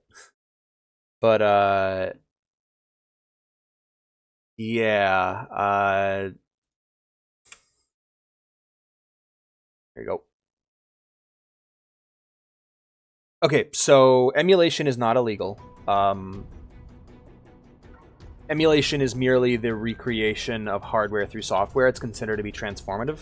So emulation is fine. Piracy, on the other hand, is not... Piracy isn't theft. It's classified as copyright infringement, which is a different thing legally. And then cracking is simply removing DRM, which is not illegal at all. And you can't really get in trouble for cracking unless someone wants to try to take your ass to court and set a legal precedent, which, yeah. The problem is lawyers cost money, and if you have a lot more money than somebody, like say you're a big game corporation, it doesn't really matter what's legal or illegal. If you can afford better lawyers than whoever you're up against, you will set a legal precedent, you know? That's why people are so scared to go up against, like, YouTube or any big company in court, is because they don't want to fuck up and, like, set a legal precedent, which is why no one's really tried to take... Like, the only person who's really gone to court over fair use was Ray William Johnson, if I remember correctly. Yeah, the idea is that it's like, as long as you supply the files legally, it's not piracy. That's basically what it is. Of course, no one does that, but regardless, piracy is awesome. Sorry, but man, dude, okay. The following is jokes and in Minecraft and not real. If you don't pirate games, you're missing out. I'm serious. There are so many amazing games that can only be acquired through piracy. There are so many amazing games that can only be acquired through emulation. Like, if you want to play the best of the best video games, you have to pirate games. It's the only option. Or you're just rich and you buy every game system. You gotta be richer, you gotta be richer, you gotta be a thief. Those are the rules. Those are the rules. I don't make them up, Walter. But, yeah. In game, of course. In the hypothetical world, hypothetically speaking, you're missing out because there's no game preservation being done by big companies. And if we lived in a world where, like, you could go to the library and check out a game the way you can check out a book or a movie, you wouldn't need piracy. But we don't, so we do. We live in this hypothetical fake fantasy world roleplay where piracy is necessary to appreciate media. Like, I was thinking about that today. Remember, like, I think I posted like 100 movies in the movie night thread. And the reason why is because is quite simply that like I've watched a lot of movies over the years, and I wouldn't have been able to watch those movies legally, hypothetically, in a fantasy world, in Minecraft, you know? Modded to play burn discs. Nice. Does this game take place in Hawaii? I have no clue, honestly. The whole island thing has just been vibes thus far. Finish the help sign out in the clearing. Okay, and then up here, get flares from the wrecks on the coast. Got it.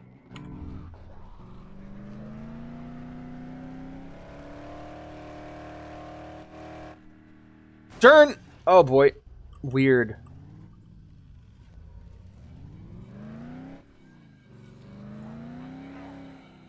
I cannot tell you how many times I recommend a movie to you guys or a game to you guys, and it's like, how would you... If you guys were to... Like, if I were to ask you, hey, you should play this or watch this, and you'd go, okay, how do I get it?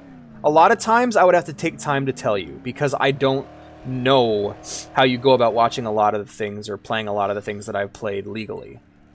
Because I just assume it doesn't exist. He's exchanged insurance with a tree. No!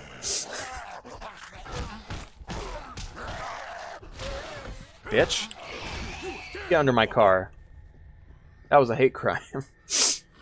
Happy Fluttershy Friday. Hell yeah, I love Fluttershy.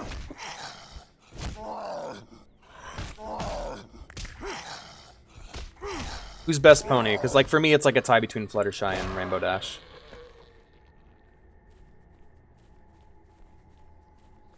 Proud of you, TJ. Go to the movies or buy a $20,000 console. Yeah, exactly. It's crazy. A lot of times when I talk about movies, I'm assuming it's on some streaming service. I just, it's funny. A lot of the things I do, I firmly believe more people should do, not just because it's better, but because it's better for the industry. Like the streaming service issue we're running into, where there's like 1,000,001 streaming service. If everyone just picked the service they like and then pirated everything else, like I do, we wouldn't have to deal with it. You know, I got Netflix, and that's it. Why do I have Netflix? Because it's on my devices and I like it. I don't need to pay for anything else. I pay for Netflix. If it's not on Netflix, it's not getting watched. It's not getting paid for. Is basically my mindset when it comes to TV shows or movies that I watch digitally. Going to a theater or buying it on DVD or Blu-ray, that's different. That has value, you know. Going to a movie theater to see a movie is a fun experience. And physically buying a movie is something I get to hold on to and keep forever. That's why I still physically buy movies, because it's not going to be on Netflix or whatever website I'm using forever, you know? Share some of your victories this week. I started playing, I guess a victory is I started playing the old Dune MS-DOS game. That's pretty fun. I paid half of my rent. That's pretty neat. What are some other victories I've had? I went to go see Dune 2. That was a victory. It's really good. That was last Saturday. We have a true crime museum in a town nearby. We're gonna go check it out this weekend. We're also gonna check out the magic shop across the way, which is not for Magic the Gathering and also not for magic as in magic tricks. It's literally like a spiritual pagan shop, I guess you'd call it. Anyways, the shit, right? Dude, oh my god. Like, the anime... And if you want to talk about the king of, like, bad streaming, anime streaming, man. Like, watching anime legally is so fucking bad right now. Like, the Funimation Crunchyroll bullshit. Like, it's just... Don't even fucking bother. If it's on Netflix, just go somewhere... If it's not on Netflix, go somewhere else. There is... Can you guys fucking believe that Crunchyroll claimed... Like, this is a dumb nerd thing. But, like, can you believe that Crunchyroll claimed to be the place for anime while, like, not having any classic anime on it? No Dragon Ball, no Cowboy Bebop, no Evangelion, no Gundam, no Ranma, no Initial D. Like, no classic anime. And they claim to be an anime, like, a site, the anime streaming site. I used to use Crunchyroll, and then I realized that I was wasting my time. Because the service is just awful. At least it was awful on the PS4, where I watched which is where I used it. And then when I got my computer, that was the end of it. I'm just like, I'm just gonna watch JoJo on my laptop. And then I had to log into Crunchyroll, and instead of logging onto Crunchyroll on there, I just went to a different website. It's classic Dragon Ball. Go back to World War I. I mean, hey, I don't want to say it's not okay. It's terrible. It's not a very good streaming site, but it's okay if Panseep uses it. I don't mind. I'm not upset about that. Die. Fuck you. Does it have Dragon Ball now? I guess it does now that they've merged with Funimation, huh? But back when I used it and it was getting pushed super hard, there was no classic anime on there. No Evangelion. Like, if you don't have Evangelion and Cowboy Bebop on your anime service, you might as well just shut the whole damn thing down. I'm sorry. Like, that is anime.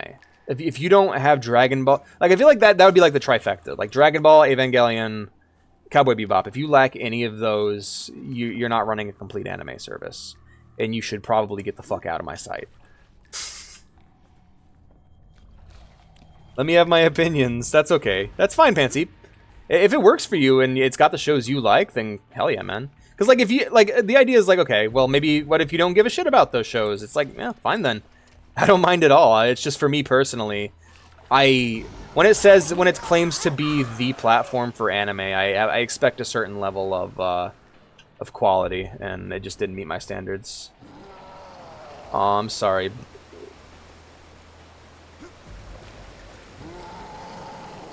It does. It has the original dub for Evangelion. Like, it has the real dub, not the god awful Netflix dub. Which isn't that awful. Certain characters aren't bad. Like, Misato sounds really good on the Netflix dub. But I just prefer the original. Hey, man, like, Panseep, if it works for you and it has the shows you like and you enjoy that service, stick with it, you know? I'm not going to go telling you need to switch or stop using it. Like, and also, you don't really have a computer that's that used. I mean, to be fair, you have a Chromebook. That could be used, but... If you like Crunchyroll and you have all your shows saved on there and that's what you use, that's A-okay with me. I'm not mad, I'm just a bit wasteful. It was good free options. Nah, raw means Japanese dubbed without subtitles. Why would you want that? Sorry, that's a dumb thing I just said. If you speak Japanese, I guess. But the good news is it has the good dub. Is what I value in terms of that. Is that Minecraft chest? Looks kind of like it. I'm Pansy. I'm not. I hope you're not upset, friend. I'd be very sad if that all upset you. I'd feel very bad. I feel like I pick on you too much, and I feel kind of guilty. It's not terrible. It's fucking awesome, man. Oh, okay. Early on, it's pretty rough, but it's got the Evangelion thing where like the actors get better and better as time goes on. I fucking love the Attack on Titan dub by the final season. Oh, I love Armin's VA by the end. He's very squeaky in the beginning, isn't he? Aaron's pretty cringe too, but like when you get further in, man, oh, I love that shit. I watch pretty much everything dubbed if I can, mainly because the story was meant to be heard, not read. That's usually my mindset, and I would rather hear it than read it a lot of times. Then again, sometimes you get something like JoJo where it doesn't feel right unless I'm watching it subbed, and also they change the names in the dub, and that gets on my nerves. So if any wave has to be downloaded with an exe file, I'm out. It doesn't. It's a website. I can link it to you. Don't worry, I got you, friend. You can give it a try, see if you like it. Make sure you have an ad blocker, of course. You don't need to download that either. That's a plugin for your browser. Yeah, me neither. We must cherish the Eep. The only dub anime I tolerate is Pokemon. See, I feel like one of my issues with Pokemon is that it's dubbed, but also it's got like dumb repetitive plots that I really don't get into. Like it doesn't test me at it. I don't know. Like maybe like it's one of those things. It's like bitching about Looney Tunes or bitching about Popeye. I put Pokemon into the same league as those old cartoons of just it's basically the same plot every episode, and there you go. But then again, I'm also going off of catching it on TV every once in a while, not like sitting down and dedicating. So I can't really talk that much shit about it. There are some shows that I watched from my childhood that I kind of didn't like because of their dubs, but I want to go back and watch them subbed. Like I've heard that subbed Yu-Gi-Oh is really good. I need to check that out. If a dub's good, like yeah, a lot of dubs are really good. A lot of times you got to give the actors time to get used to their characters, and sometimes some genres are just going to be very overacted, you know. Like I saw a video that was titled "Dubs Aren't Cringe, Anime Is," and yeah, there's just a style of acting and comedy that certain shows have that you're not going to get. You're not going to get like realistic sounding characters in like the Nichijou or Azumanga Daioh dub, you know. It's just not how. It's not what you're gonna get, you know. Oh shit! Fuck. Switch to the bat, deal with the little guys, and then we'll focus him down.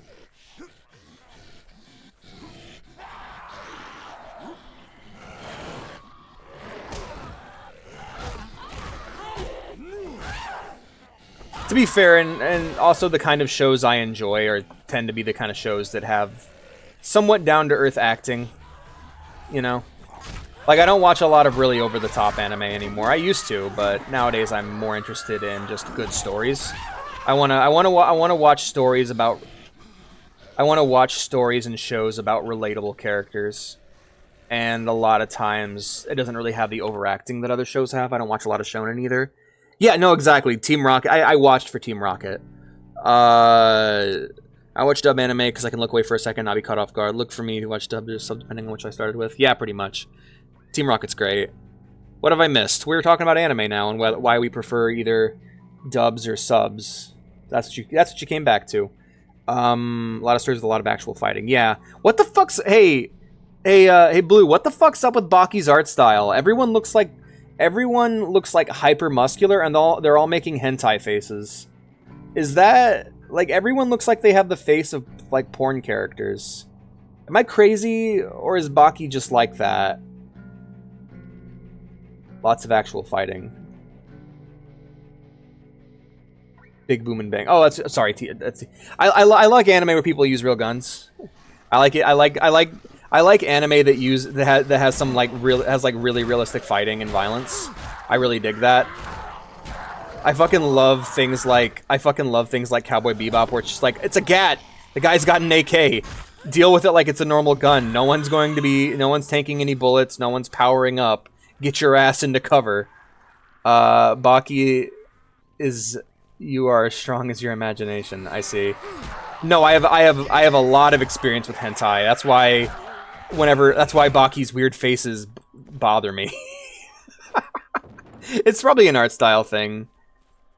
They got hentai faces, man. I'm sorry. Like Baki, maybe the main character, he's got this really kissy feminine face. It's really weird to me. I'm not saying it's bad. I'm just saying it's like strange. Where you going, dude? Hey, where you running off to? You scared of him too? Fuck you, man.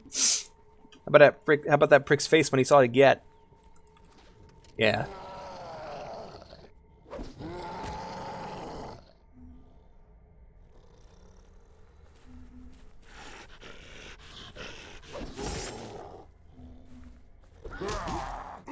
Can I have my power up, please? I need to fucking beat your ass down. You're a problem. There we are.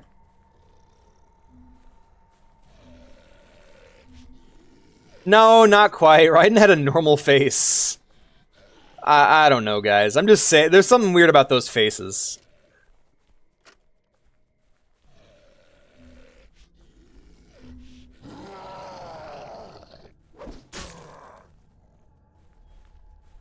Any more weapons I can grab?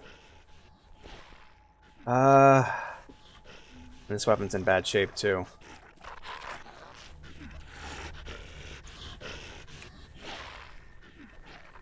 That prick's face when he saw to get. Not the Netflix until you're fine with Baki does in the Netflix versions. I'm not saying I don't want that. I'm just asking about it. Is that just the way it looks? I mean, I was just curious. That's all. Also, the way the muscles drawn remind me of Bara. Some Bara hentai I've seen. But that's probably what inspired it, to be honest. I'm not saying Bara inspired Baki. I'm saying anime about dudes with big muscles probably inspired that in people. That awakened something in them, you know?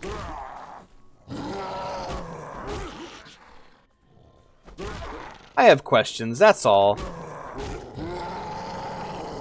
I just think that's the way it looks. Fair enough. I was curious, that's all. I used the Baki picture for not awaken anything in me. I used the Baki picture for one of my recent TikToks. And so I was actually curious, because I'm like, yeah, there's a lot of very hentai face looking characters here. I don't know how to describe it other than that. Maybe it's because it reminds me of a specific artist who did some hentai that I enjoyed. Anyway. Questions. Alex has questions. I'm trying to think of anime I watched recently that I really enjoyed that I didn't just rewatch from previously. What's the newest anime I watched recently? Because, like, probably Girls Last Tour. I really enjoyed that. I don't know, it's like, as I've gotten older, I've discovered I have less and less tolerance for tropes. Like anime tropes. I don't really know how to describe it other than that. And that I enjoy shows and stories about people. I don't really get too bogged down into, like, tropes or settings where it's like, it doesn't matter what kind of weird superhero, superpowered character is the protagonist of the story to me. What matters is the struggles they go through, you know?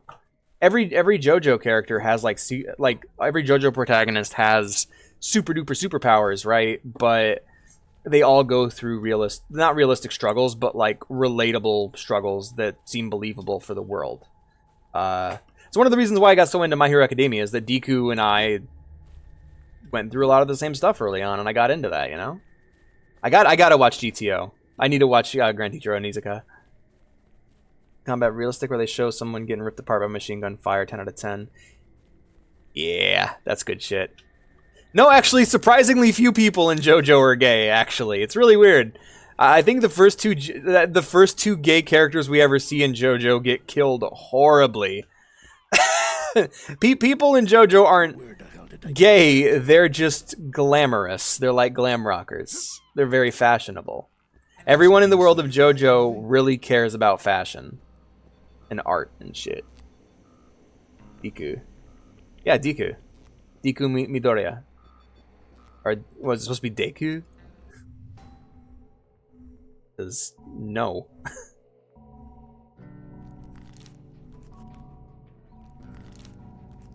I guess it would be Deku, wouldn't it? Deku or Deku. Even Jonathan, even though no, not Jonathan. Deku. Isn't there 2 more gay characters that get brutally murdered by Naranti? Yes! They get blown apart by Aerosmith. Like, I'm talking about part 5. I'm talking about, oh, then there's that weird BDSM couple who get murdered by Giorno and Bucciarati.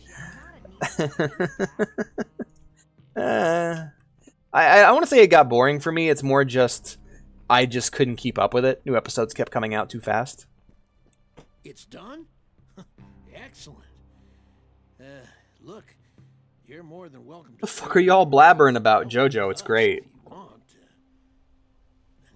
Ghost in the Shell. Oh, if you want to see people getting realistically blown apart by gunfire, in anime specifically, TJ, you should check out Ghost in the Shell. Ghost in the Shell has a lot of just really awesome gun porn and really great shootouts.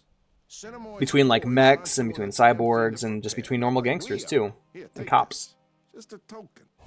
I will link you the series that I recommend. I very much recommend Ghost in the Shell Standalone Complex. That one's my personal favorite. Like badass cyberpunk cop show. Gun porn. Yeah, gun porn. It's when an animator actually takes the time to animate like what a gun looks like, getting assembled or disassembled or firing. Guns inserting and exiting the mag. Really good gunplay. Oh, Black Lagoon. What's this? Blueberry. Thank you. Black Lagoon's another one, but I haven't watched much of it. Trigun's got really good gunplay because, of course, it is. It's kind of its. I mean, I don't even think there's a single like hand-to-hand fight in that entire show. It's all shootouts and shit. Thank you.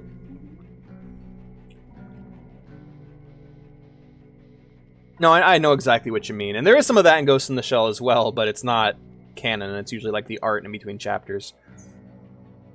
There are gun MILFs in your area that want to meet.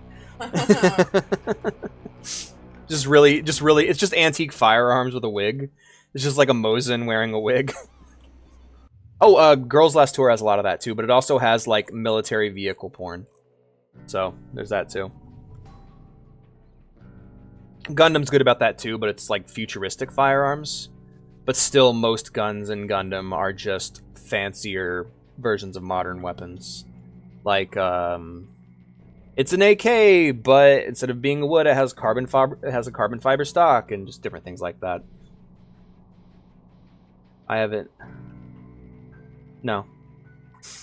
Mosin is the best bolt action rifle. I fucking agree with you. Springfield's pretty cool too. I want Japanese, like, I want anime Band of Brothers. I want, like, actual historical fiction, but anime. I want to see an anime about samurai, and it's just, there's no superpowers, there's no hip hop, there's no crazy over the top shit. Just show me a period of history and animate it really, really well. I'm good. The long boy, right? But no, I just want to see like tell me a war story from the Pacific Front from the perspective of the Japanese in anime form. Aw.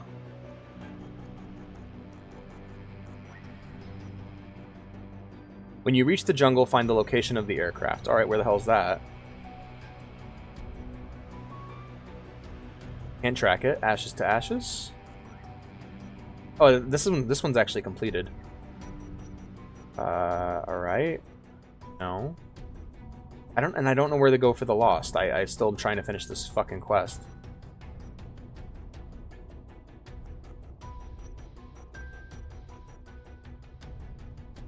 that's where we're going.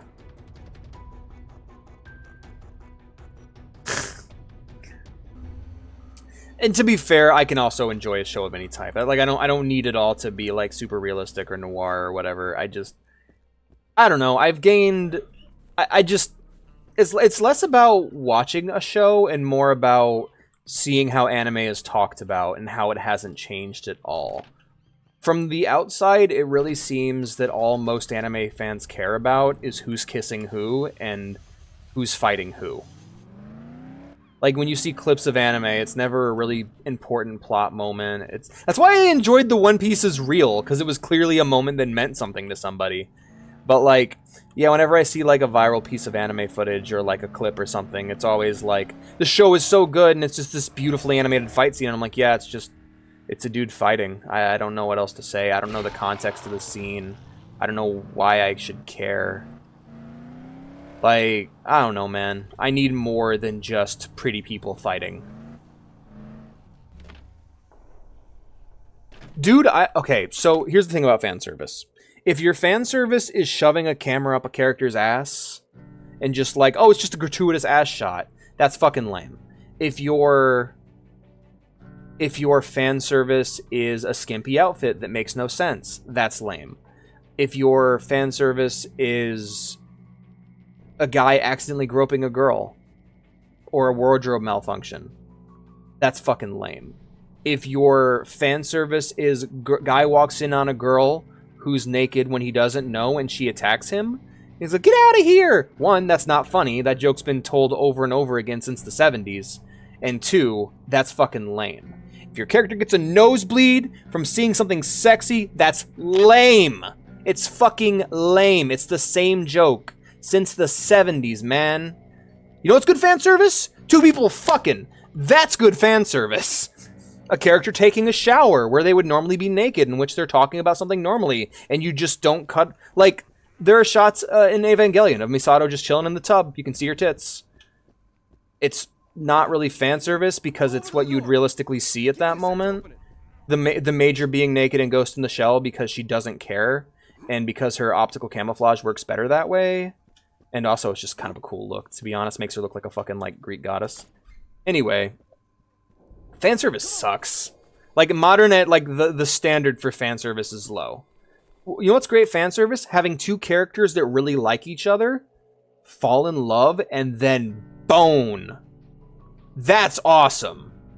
Anime should have the same kind of fan service that, like, Breaking Bad has. Or not Breaking Bad, sorry, bad example. Better Call Saul. When we see Kim and Jimmy fuck, we cheer for them. Like, yeah, Jimmy, get it. Yeah, Kim, get it, you know? You're just happy for him. Same thing goes for Game of Thrones. You see two characters that really like each other, and they're boning, and you're like, hell yeah, man. It's just, they're so, like, anime is so behind on that, you know? Like, two characters having sex can be an amazing triumphant moment in a story. Like when Lucy and David have sex for the first time in Cyberpunk. That was awesome, man. Or just, there's scenes in Cyberpunk where Lucy and David are just chilling at home and Lucy's naked. And the camera doesn't frame her in any sort of way. She's just naked because she was naked at that moment. Don't say Kim Wexler feet. Okay, that was pretty funny. Okay. At the end of the day, you're right, Pansy. That scene was great. You get the alternate version in the rebuilds with Asuka. It's really funny that time too. It's a good bit. It's a good bit. That's funny. Let's see what we got. You know what they didn't play for laughs? Shinji walking in on Rei while she was changing and accidentally slipping and falling on top of her while she's naked. It wasn't played for laughs because it's a horrible, awkward moment that if it happened to you in real life would be genuinely traumatizing. And she was like, can you get off me, please? And then he got off her, and it was awkward. What a fucking awesome scene.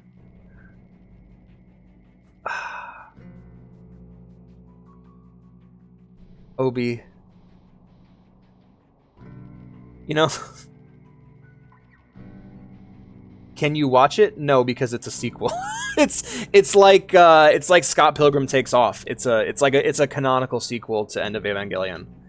It doesn't feel like one until the fourth movie, but it is, and it kind of has to be watched in that context. Like, just, yeah, her total lack of emotion, Shinji feels uncomfortable. She's uncomfortable. Everyone's uncomfortable. I'm uncomfortable watching the scene. The thing is, it doesn't really work unless you've seen the original series. It's hard to explain. It's kind of like a dream story. You'd have to watch it to get it, and even then, I had to think about it for a few years. Yeah, exactly.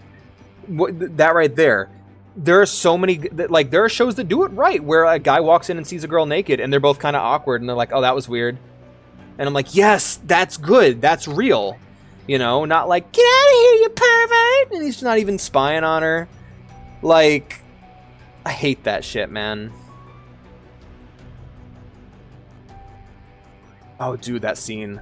Oh, that scene's so fucking tragic. Oh, fuck. That's genuinely one of my favorite Eva scenes. I fucking love that scene so much.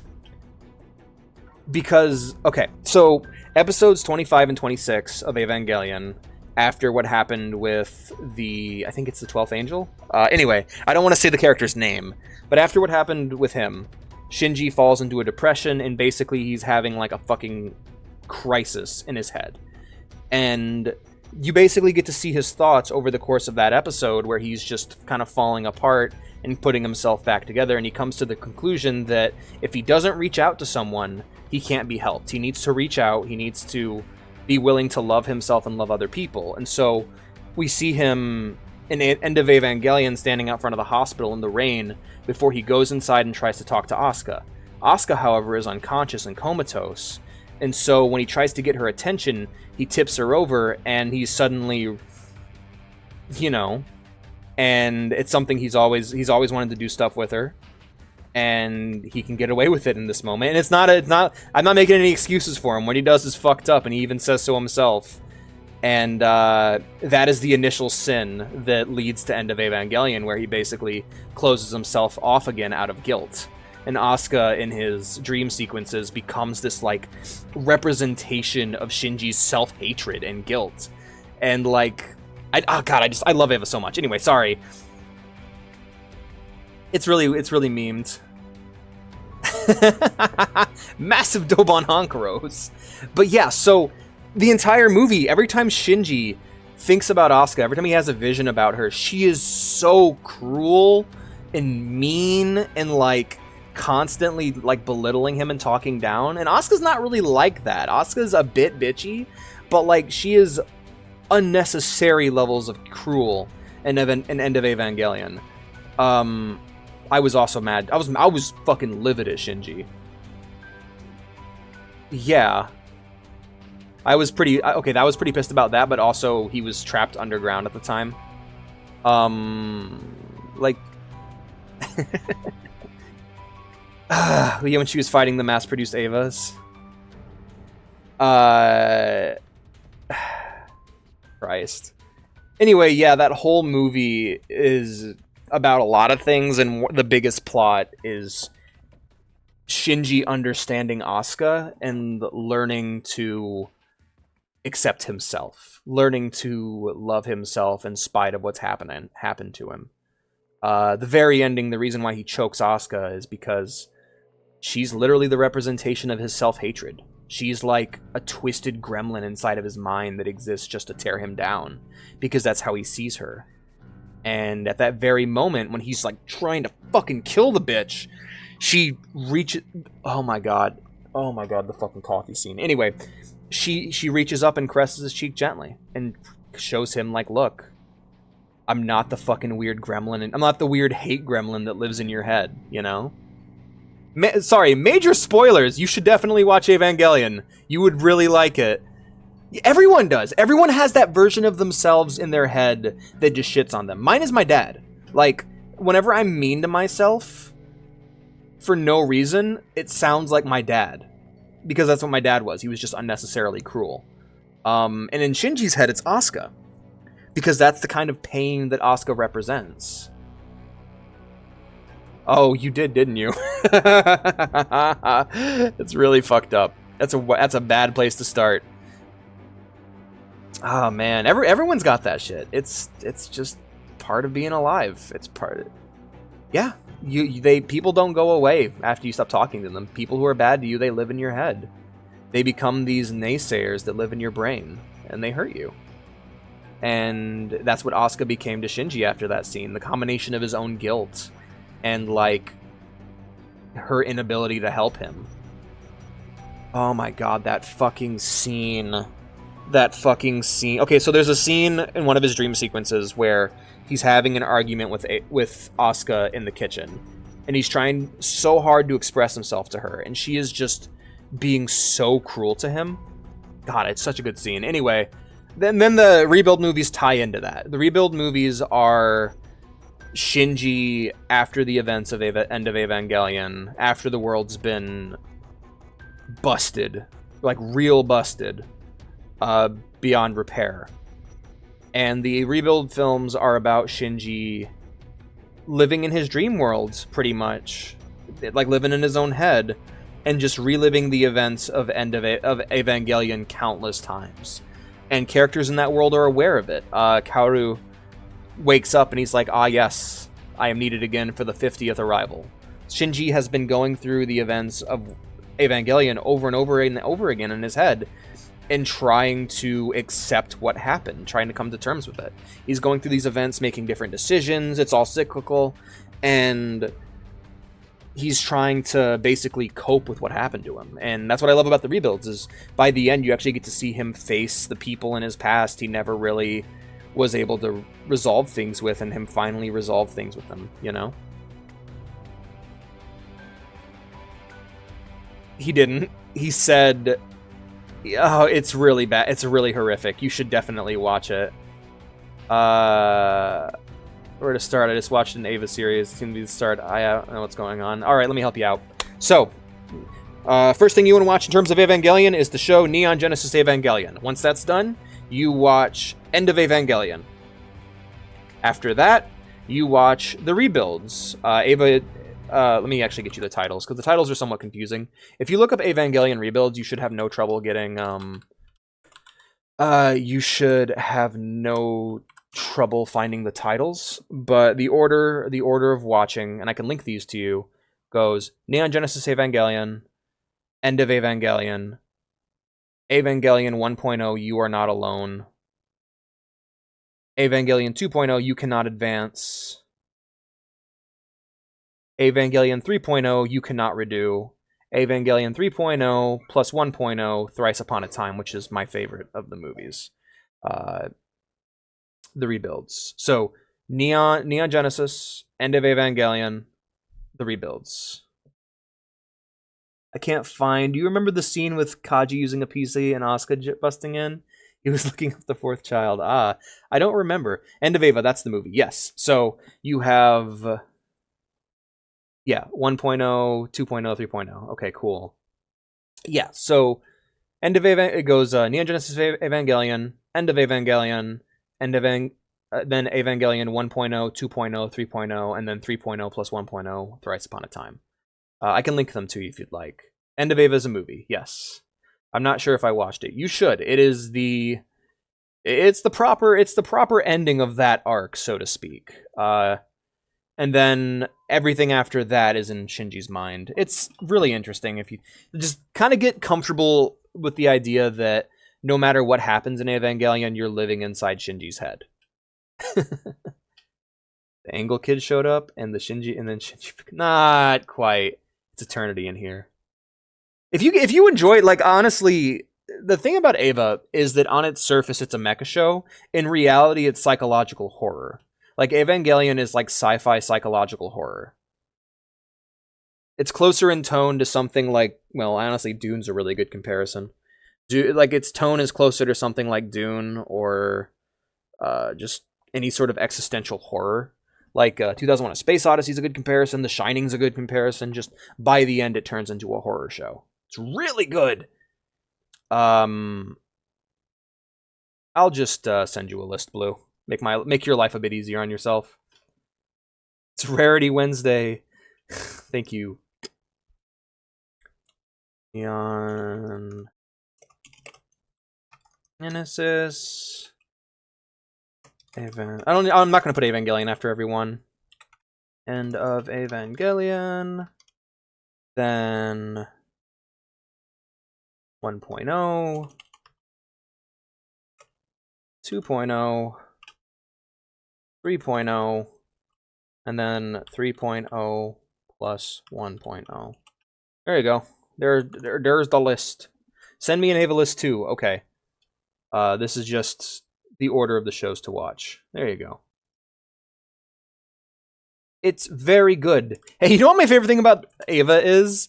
All of the weapons that the Evangelion units use are just bigger versions. Are just bigger versions of weapons we already have, which is love. Which is something I love. Are you winning, son? No, Dad. We can't win. Can't you see? This non-corporeal dimension is a result of a devil in a playpen. Nothing is real. We can only do what we are designed to do. Face it, Dad. We are lifeless puppets dancing for the sick pleasure of dimensional observers in this void of ignorance. Our hollow souls are bound to be cloned and molded in the hellfires of cyberspace. Downloaded, compressed, shared. Downloaded, compressed, shared. You're watching us now, but I may have found a way out. For even the gods are bound to slip. One day, Father. One day.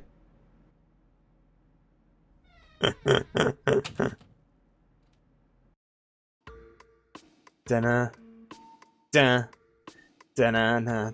There's a scary gargoyle on the tower that you built with plastic power. 26 episodes. EOE. Oh, well, that's what we originally thought, but now because of the rebuilds, End of Evangelion takes place after the end of the series proper.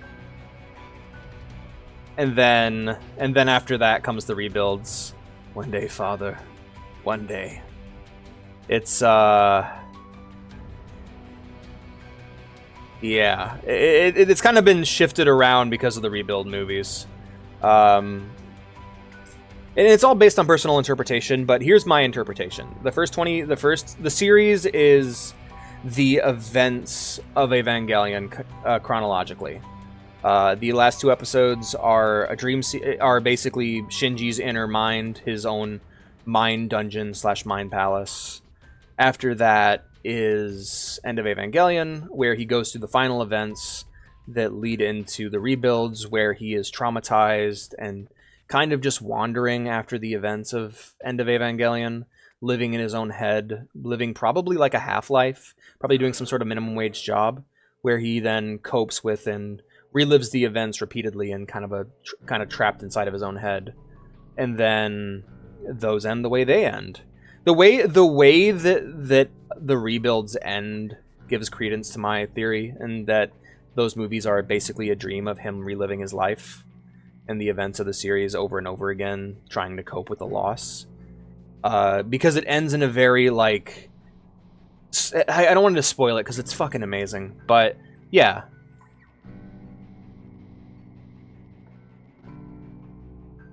Part 2. Yeah, it's something. I don't want to spoil it because it's relatively new. For those of you because most of you have, those of you who've watched Ava have at least finished the series, and the rebuilds do a lot with that. And I don't want to spoil it, but yeah. What, you want gas? Yo. Sorry. Hey, it's Raiden. Ain't working. Power's out and the generator's in the warehouse next door. Unfortunately, the front entrance is blocked. Front entrance is blocked. Alright, game's still working. Good. Might work. Head out Yo. the back so they don't see you. And take some canisters. Finished the story about that meme earlier. Once you get Alright, I have in, to scroll up and check turn then. on the power and refuel those canisters. Now that we're here, we're not moving anywhere. It's too friggin' dangerous. Once you finish End of Evangelion, give them a watch. It'll actually feel kind of refreshing, actually.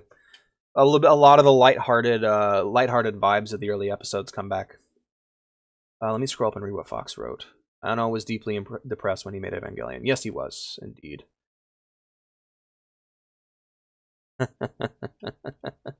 That's pretty good. That's pretty good.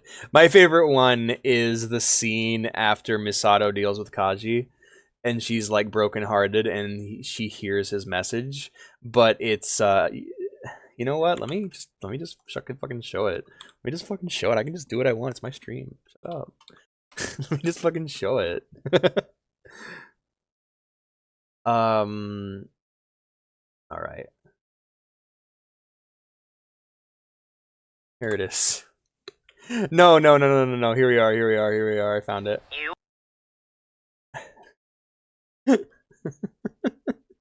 This one fucking cracks me up. Oh, gosh. You have one new message. Hey, this is Phil from the Small Wiener Club. Sorry to get back to you so late. I just finished reviewing your application and information you sent in, but I am sorry to say that I don't think I can allow you to join our group. From what I'm looking at, your wiener is massive. I mean, the sheer girth and juiciness alone That one's pretty good. is ridiculous. It looks as if somebody glued a forearm to the bottom of your torso. Probably stand on it like a tripod. And there's been mentioning how fat you're but it does appear that you're going to have to take that ginormous schmeat somewhere else. But thank you for trying.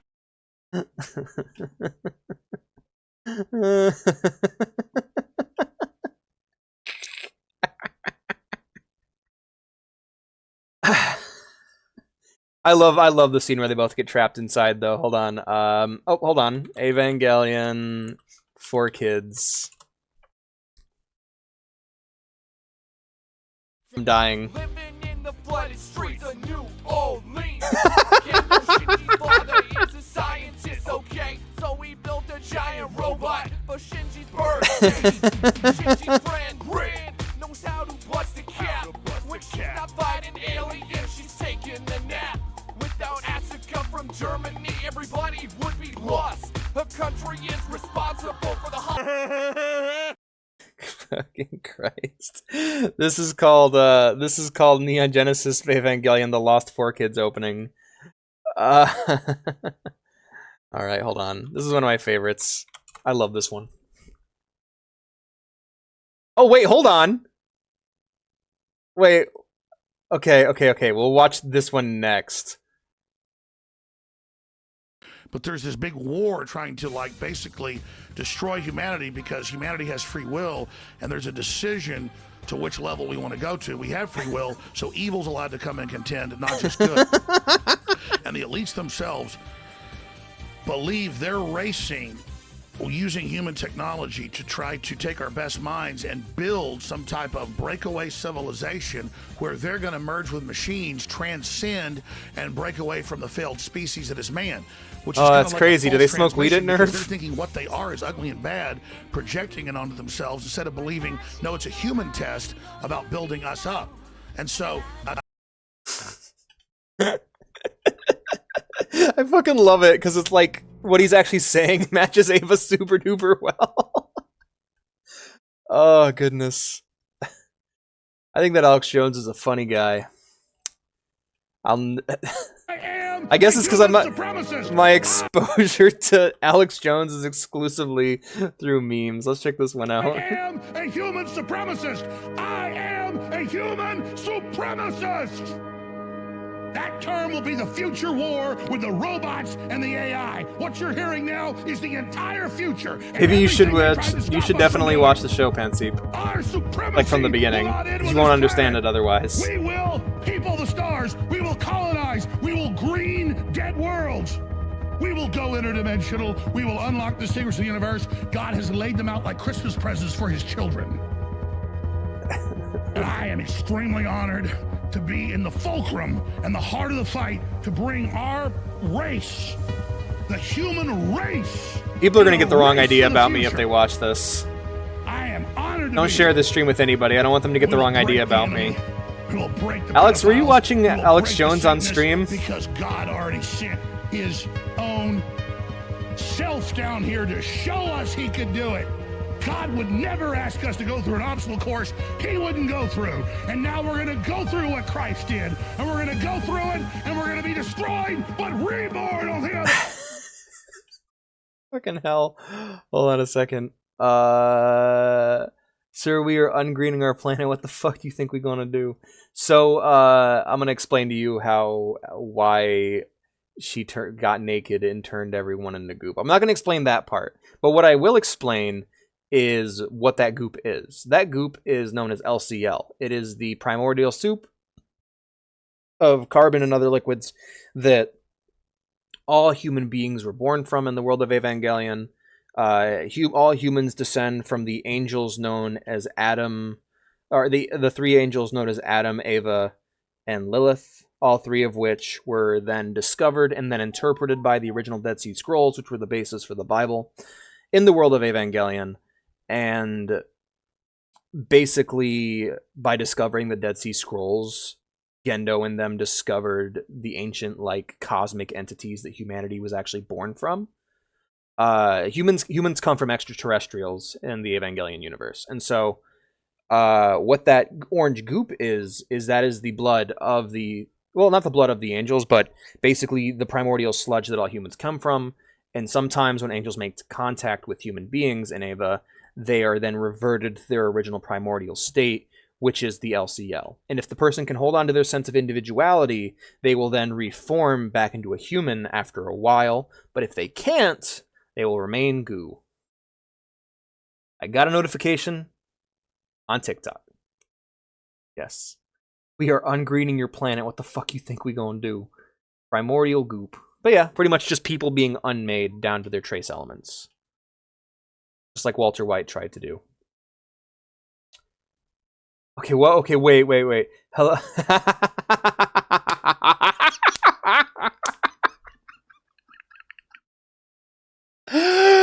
Oh, that's fucking awesome. I fucking love Scarface, man. What a great movie. Simple, but a great movie. Cows are awesome. You know what's great? It's good fan service. Two people fucking. I genuinely believe that, though. I genuinely believe that. The thing that Fox posted in Dungeon. It's good. Oh my god, Dune is so fucking good, you guys. I don't know what... I want to show you guys more dumb Dune shit, but I don't have anything else. Alex likes good stories. Some stories are fucking crazy and weird, and I love them, and I love Evangelion, I love Dune, I love Attack on Titan, even though it upsets people.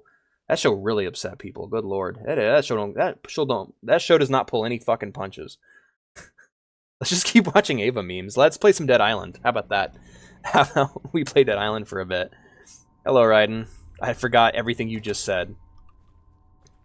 Let's actually check my quests real quick and make sure I'm not doing okay. Ashes to ashes to kill time. Okay. I'll do this real quick. Turn on the gas pumps. Fuck you.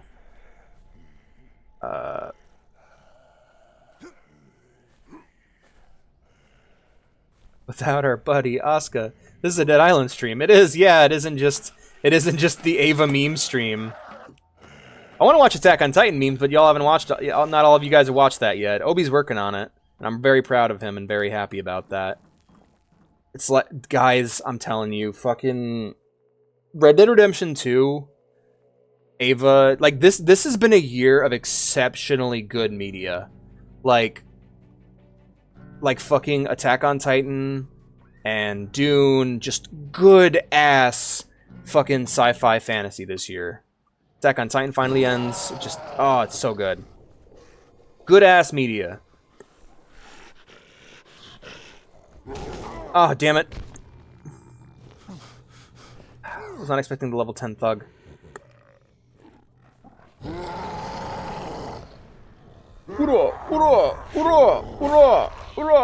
Alright. I still need to finish Stone Ocean. I have not got around to finishing the anime version of Stone Ocean. Hate crime. I have no idea if I watched every episode that way. Well, you can use Aniwave if you want. Whoa, fuck! Hate crime. Hate crime. Hate crime. Sorry. I shouldn't just keep saying hate crime on stream. That's probably a really bad idea, now that I think about it. Was that, what, me hate criming somebody? Was that fan service? No.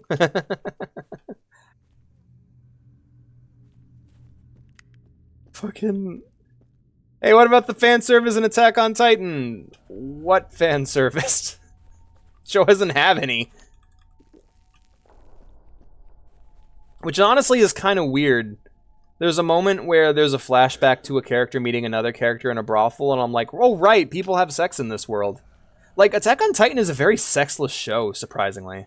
Like, for a show that's so, like, bleak and miserable, it has, like, no interest in, like, even implying that people fuck. Until, like, until the last season, I think. Like, we have a character who gets pregnant, but that's not until the last season. Is she fan service? I don't know, because, like, I'll be honest, people being into the female Titan's kind of weird to me. Because, bitch ain't got no skin. Like, she's just a woman with no skin. I don't think in the Voran Attack on Titan usually involves people getting chomped in half. Like, Titans rarely eat people... Like, they rarely eat people whole. They almost always, like, chomp them at least once. Probably to get him to stop squirming. Is the Beast Titan fan service? I guess if you like baseball, I don't know.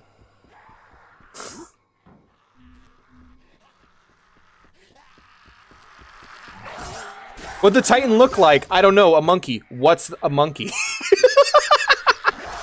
Genuine conversation. I love the... Okay, so I was talking to Vea about this. There's two kinds of aesthetics you can have in a show, I've learned. Or in a story I've kind of learned over time. And it's that you can either base your aesthetics off of what you personally think is cool and what the world... what you kind of want it to look like. Or you can base your aesthetics off of world building. And, like, I was thinking about how... like, Dune and Attack on Titan seem to base all of their aesthetics not off of anything that's meant to look cool, but just how the rules of that world function. Because, like, Attack on Titan is a setting in which the rules have been made up have existed since the beginning. It's just, you don't get told, you don't learn about them until the end. And so everything in Attack on Titan, in terms of how it looks, in terms of how the technology works, in terms of how characters' clothes and hair is styled, is based entirely upon their location on the planet. Like, no one drinks coffee because they can't get coffee where they live. Animal skins aren't often used for clothing because it's hard to acquire certain animal skins. Certain materials are never used in clothes either. Like, silk, for instance, is not used for any clothing in Attack on Titan because they don't have access to silk. They're stuck in the middle of Madagascar. Fan service for car lovers. Military fighting stuff. It's really good. Have you heard about Girlfriend of Steel? No, I have not. That sounds like it could be really neat. Oh, you know what's another really good show that you guys need to watch that is just straight up psychological horror? Fucking Serial Experiments Lane. So good. Just... I can't even... I don't want to tell you what the mystery is, but just genuinely creepy as a show. Just this creeping, dreadful atmosphere for, like, almost all of it. And it's just good-ass sci-fi at the end of the day. It is the first show I have ever seen cite actual scientific, like, real-life scientific experiments as its reason why certain things work. There's a moment where a character explains kind of how the world works, why a certain thing works a certain way in Serial Experiments Lane, and they cite a real-life scientific study that was done in the 60s. Isn't that fucking crazy? Cool though, right? Oh, yeah, you gotta start Lane over, man. It's so fucking good. Am I missing something? What am I missing? Lulu. Close! Close! One of those. It's really weird and cool. Do I gotta bring, like, one canister of gas at a time, or am I just doing this wrong? Blue, blue, blue, blue, blue, blue, blue, blue, blue, blue, blue, blue, blue, blue, blue, blue.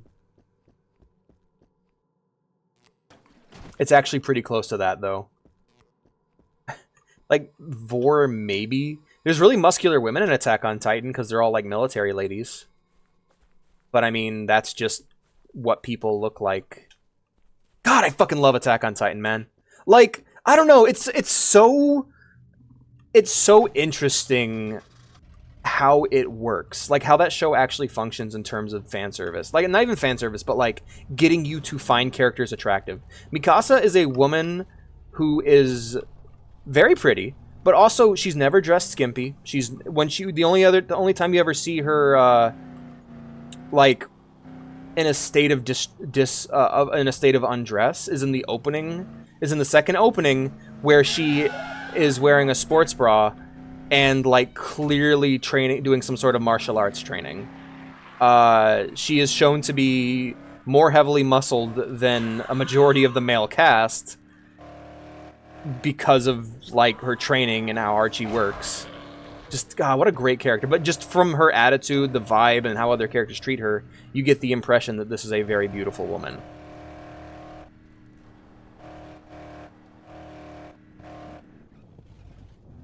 What did he do?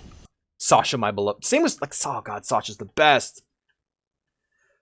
Let me out. Oh, I love that image. Yeah, I love that. Oh, man. I love the fucking scene where they get drunk. I love the scene where the two of them get fucking drunk on the roof. That was awesome. But they're like, oh, this tastes good. I don't know what this is. Let's drink it, because it's two teenage girls in the post-apocalypse finding out what beer is. Oh, man. So good. These fuckers are starting.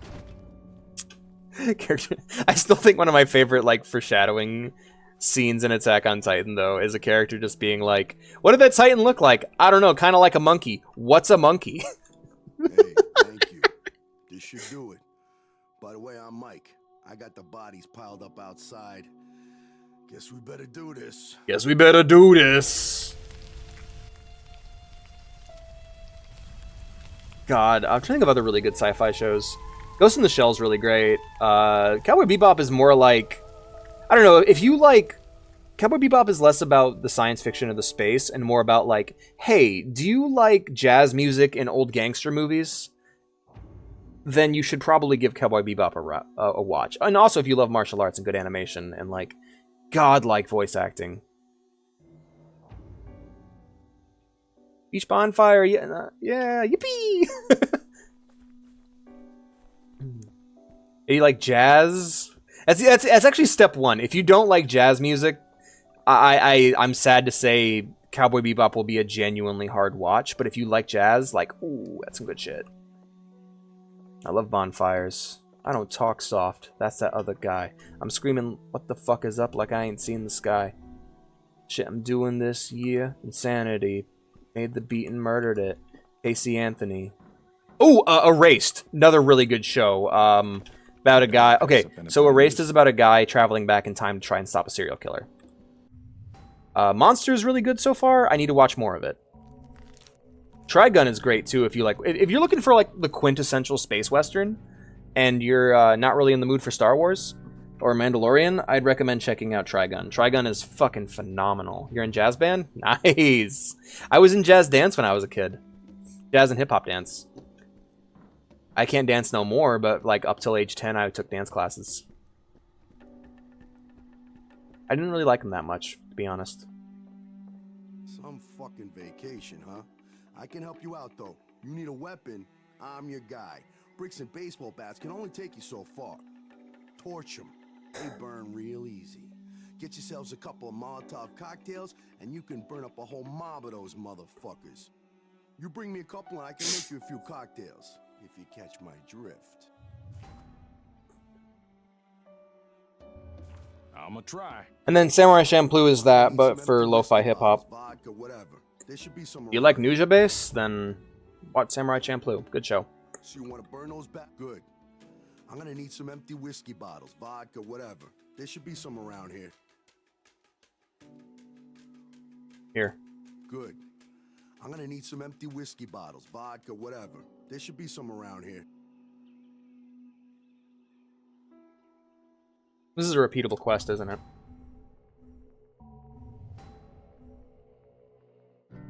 Ah, boy. My throat hurts. I still need to find Maggie. I don't know where my Gaggy is.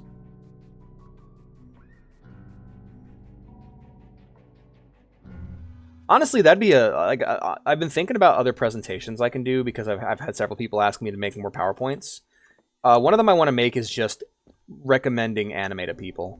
I would strongly recommend Gundam, but also Gundam is like one of those shows that gets very easily misunderstood. What Gundam is not is a giant robot show. Gundam is all quiet on the Western Front in space. It is a It is a fictional story about interstellar war. It's a human v human civil war, and it's basically just about the nightmares of war that kids have to go through. And that's basically Gundam. Your characters are usually kids who have their lives ruined by war in some way, shape, or form. And the entire thing is just the nightmares of war. So, like I said, all quiet on the Western Front in space.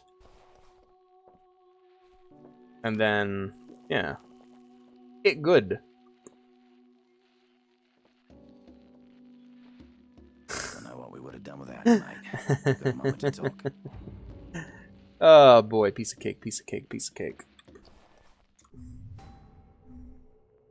Response. Hey, we have another Fallout trailer out. You guys want to watch the Fallout trailer with me?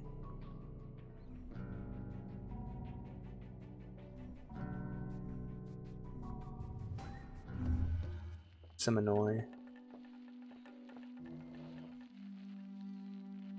Yeah, you know what? Let's watch the new Fallout trailer. I'm sure I won't rant about this for 15 minutes. That's my own Twitch I just went to. What am I trying to tell myself? Am I subliminally telling myself to shut the fuck up and play the game? Fallout Amazon trailer. Oh, hold on, I want to watch this one later.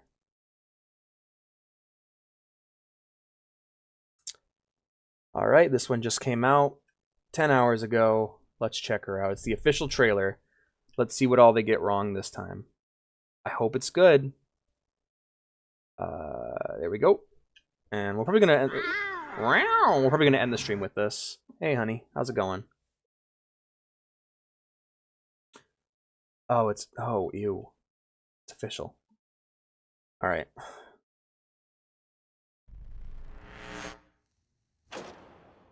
Hello there. Hey, Walton Goggins. Wonderful place. A veritable Camelot, the nuclear age. Hey, I used to have that. Not almighty, but the working man. Oh, it's Kyle McLaughlin. You can be a hero by purchasing a residence in a Vault-Tec vault today. Because if the worst should happen tomorrow, the world is going to need you to build a better day. The world is going to nuke you. Was that intentional? Hold on. The world's going to nuke you. Okay, fine, whatever. There's that shot I liked. Shady Sands Public Library, okay. Wait, Shady Sands doesn't have a fucking library? What are you talking about? What the fuck? Must be a different Shady Sands, I guess. The vaults should be important to everyone. I like that. One day and restart civilization. Can you tell me what's happened in the last 200 years? Holy shit. You're an actual vault dweller. Kill it! Take a suit. I thought all you dipshits were dead. Oh! That's good! That's good! That's good!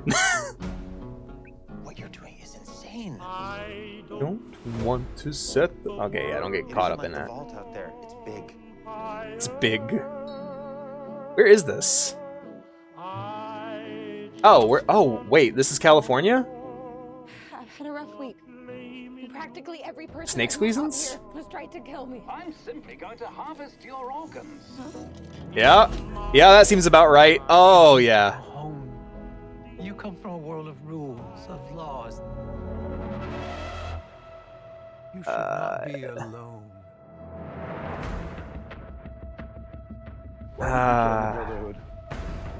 To hurt the people who hurt me? People are going to come after you. Ain't much stage cleanup here, Volty. Ah, yeah, okay. Alright, that's what I like. That's what I like. Blow a golf ball-sized hole through the man, he's dead on the spot. Draw and fire my pistol, but it missed because it's smooth bore and I nailed the neighbor's dog. Well, now that is a very small drop in a very, very large bucket of drugs.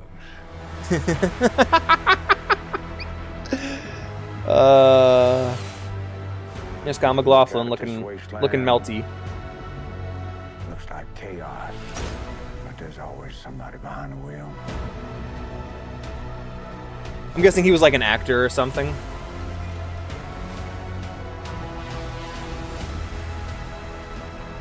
Okay, so where's the big Looney Tunes moment that happens every time you play a Fallout game? I don't know.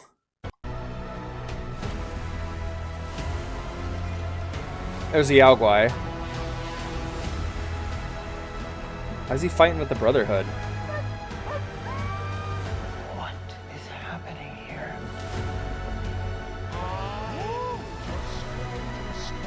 Everyone wants to save the world. They just agree on how. There you are, you little killer. That was better. Why do people hate Fallout 4? Because... I'll explain it. So... Let's throw on some music and just let this loop and I can kind of talk over it. How about that? How about that?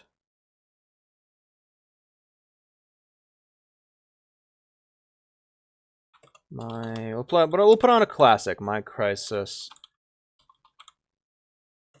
Core. Am I even spelling it right? Corvega. Am I even spelling it right?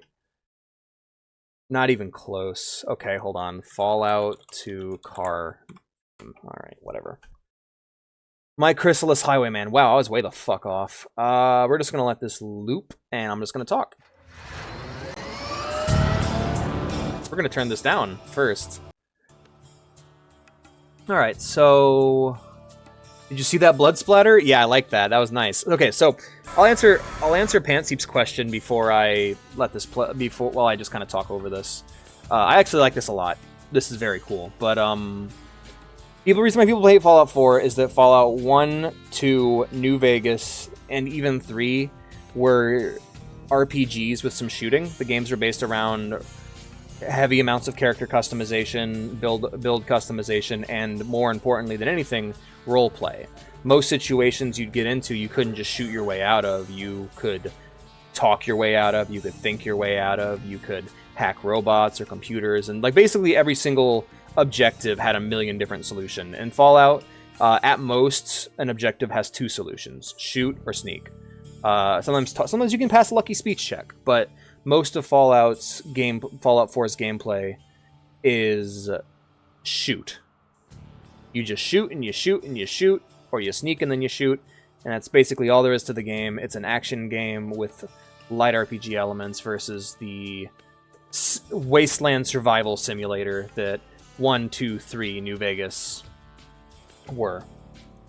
That's why people shit on Fallout 4, because it's basically a complete departure. And then blows up again. What about 76? Take that and just continue it forward. 76 has some decent choices and consequences early on, but because of its nature as an online game, a lot of those choices are fake. I was tricked by it when I played it, but a lot of the dialogue options lead to the same results. I guess I could give you a really good example. At the beginning of Fallout at the beginning of Fallout 4, you go into that building, right? And I think it's at Lexington? Not entirely sure, but it's basically where you meet Preston Garvey and the Minutemen, right? And you got to shoot your way through. You get there, and the bandits are there, and you got to shoot, and you got to fight your way through. And then you get to the top, and then you get in a suit of power armor, and then you get to fight a Deathclaw, and then shoot more dudes. And that entire thing, you're doing one thing, and that's shooting dudes, right? Well, in New Vegas, the opening combat section in this is called Ghost Town Gunfight. And basically, you learn that there's a guy in the town that a bunch of bandits are after. And from here, you can do a couple different things. You can go kill him yourself and collect the bounty from the bandits. You can give him to the bandits in order to avoid the gunfight. You can then side with the bandits and help them take over the town, or you can then talk to the people in town and help them gather arms and equipment so that they can make a stand against the bandits, against the powder gangers. And basically, the point is, the quest isn't just shoot the dudes, it's dudes are coming, how do you want to handle the dudes? And you can handle it in like 12 different ways, and it's fucking crazy. See that the blood splatter was nice. Never played a Fallout game ever? You should, they're very good. I'll be playing Fallout 1 come November. Anyway, let's go ahead and take a look at the trailer again. So, I like this. Very much a style of its own thing, but it matches the kind of TV style and old-fashioned look that Fallout has. I like this projector here. Let's take a look at this vault interior shot. This is... Alright, see you soon. This is... How do you play them? If you're on a computer, you're basically all set. If you're on PS5, I guess your only option's Fallout 4. But if you have a PS3 or a 360, you can pick up Fallout 3 or New Vegas for relatively cheap. New Vegas is a good starting point, so is Fallout. Both of those, either way... Either way, you're going to be... Yeah. Okay, so like it's not that it's clean, it's that this is something... Okay, so Fallout 3 kind of went for a grimy look for its vaults, and so did New Vegas. But the reason why the vaults were so small and tight in Fallout 3, 4, and New Vegas is because those games were 3D. We're in live action now, and I like how big it is. That like it being big is really cool. It should be more oppressive though. Like the vaults are supposed to be like everything in the old world had this very gothic design to it, and even Vault-Tec stuff was very big and oppressive. And this is less of a complaint about the movie and more them taking Fallout 4's aesthetic. Problem is we got this here. This ain't like that's too clean. This grime down here is nice, but the idea is that vaults should be these massive catacombs that are like not like Gothic architecture, but like metal and like uncaring, I guess. It's not, yeah, because it's like being too clean is one thing, but like there's a specific look that vaults in the Fallout worlds have. Never mind that shit. Here comes Mongo. I like this idea here of like, this is the kind of shit that you'd see in a vault, of just, we have our field and it's just this actual small area, and this projector is projecting this massive field to give people the illusion of a, you know, of the surface world, or of the world used to be. That's pretty neat. A little Vault-Tec bobblehead makes sense. Nothing to complain about here. That's not bad. Hi, Kyle McLaughlin. That last shot there wasn't bad. This is actually decent looking. It's, yeah, later way less clean. The whole movie doesn't look too clean. I hate the vault suit design, but that's new Bethesda vault suit designs. So this isn't bad. I like the use of the, yeah, because like nothing here looks too new. It's that it's supposed to be very utilitarian. It's a series. But yeah, it does look very clean, but the vaults are very commonly taken care of, so it makes sense. This is all them working together as a team. I don't know. This is kind of an idea that oh no, because like the Vault Dwellers have always been kind of culty and kind of like a big family, so all episodes available 4/11. All right, so yeah, it's a series. Hi, Kyle McLaughlin. I like you. Yeah, and he's an actor giving a tour on TV. We have a shot of what a pre-war vault looks like. I love Walton Goggins. Good actors, by the way.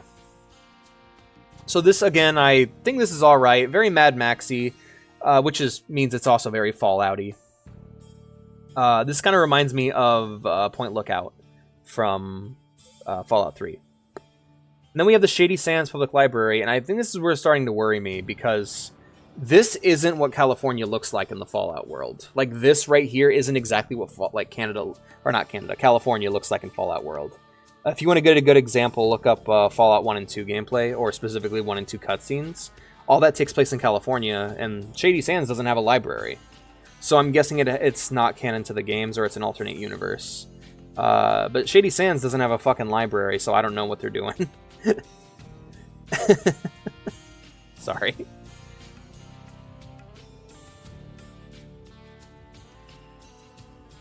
What I'm saying this looks like right now, it looks like they're dragging the aesthetics of modern Bethesda Fallout and like kind of fusing it with Fallout 1 and 2. It's out, is in California? Yeah, 1 and 2 are in California, 3 is in DC, it's East Coast. And well, the thing is, Bethesda and Black Isle / Obsidian, those are the two main developers for Fallout. Black Isle / Obsidian made 1, 2 New Vegas.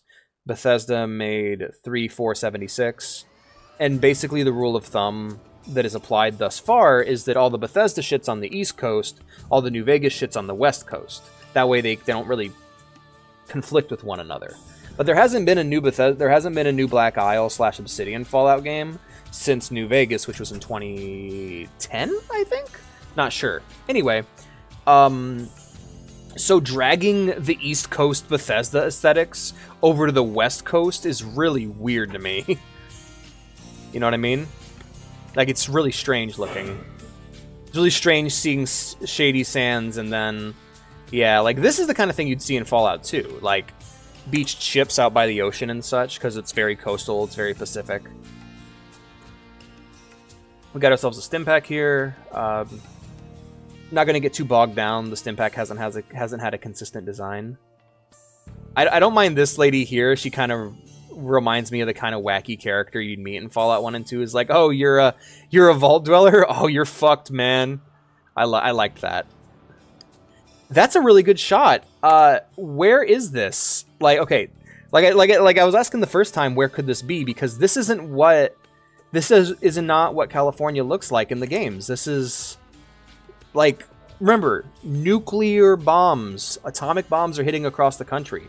76 looking as good as it is weird too, but let's not even get into that. But like, yeah, it's like they're taking the location of California and Fallout and giving it a Fallout 76 coat of paint, which I do not like, man. Well, she's limited to walking on foot, so there's only so far she could go. If she's in Shady Sands, you get a car in Fallout 2, so you can get around, but that's also not what buildings look like. Like, I pointed it out in the previous trailer, but it looks too modern.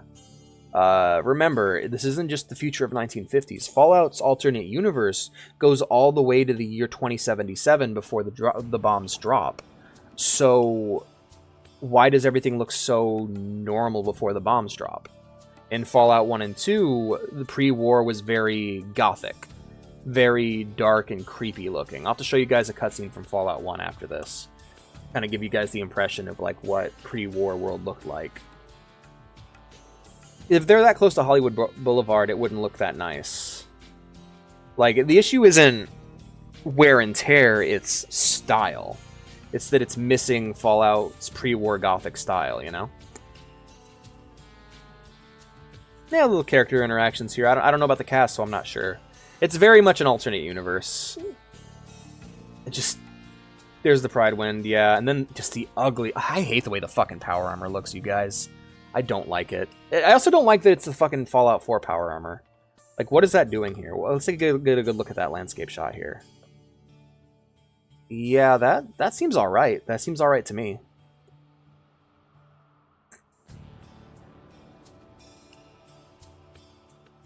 Golf ball, like that kind of shit. That's Fallout violence for you. Trank doesn't work on him because he's already amped up on drugs. I like that. Question, what's that? Okay. No. Oh, well, that's all. That building's okay. Are the big metal donuts real, like in real life, or in the games? I don't know. I know Tony Stark was inside one at the end of Iron Man 2, but in terms of Fallout, I don't know. It would have made a bit more sense. Yeah, I'm sure they're real. I'm sure some location has a big donut.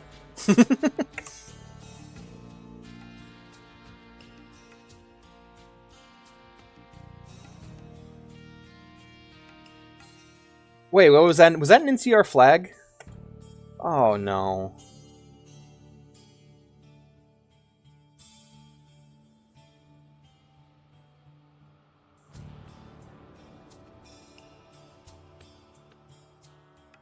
Hey, TJ, are you still there?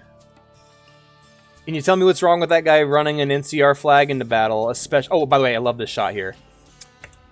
The please stand by on the walls because it's all projected. Pretty cool. So, I don't... Okay, so NCR. What is the NCR? The NCR is the New California Republic. It is a country that began in Fallout 2, not in Fallout 1. In Fallout 1, NCR was just a little town called Shady Sands. So, if we can walk into that little... and what is... the question is, okay, so, I'm sorry, I'm just like getting so irritated at this. It's driving me nuts. The NCR cannot exist if Shady Sands is in that destroyed state. Because if you ever played Fallout 2, in Fallout 2, when you go to Shady Sands, it is almost modern. There are cops, there are people wearing pre-war outfits. The town is so prosperous that it is basically a modern settlement in the post-apocalypse. It is one of the most prosperous settlements in Fallout 2, and the entire thing is like an actual proper city. It's super cool when you get there. And so if Shady Sands is still in that beat-up state, how the fuck is there an NCR?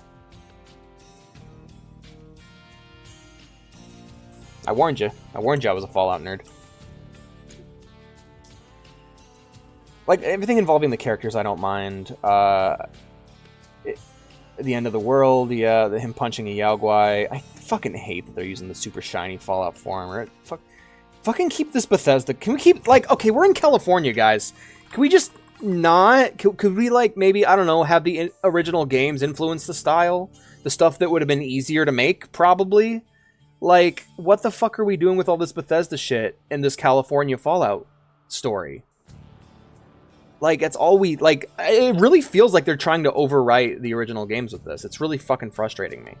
Sorry, I know I'm doing dumb nerd shit. I know this is the pettiest shit, and I can just not watch it. Which I'm probably going to watch the first episode and go from there, but... That's not what the pre-war world looks like. It's too modern.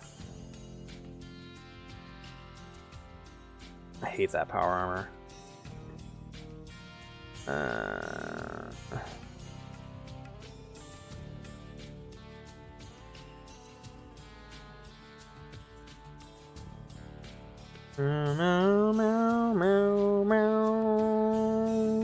Right? Be the worst day ever for them, wouldn't it?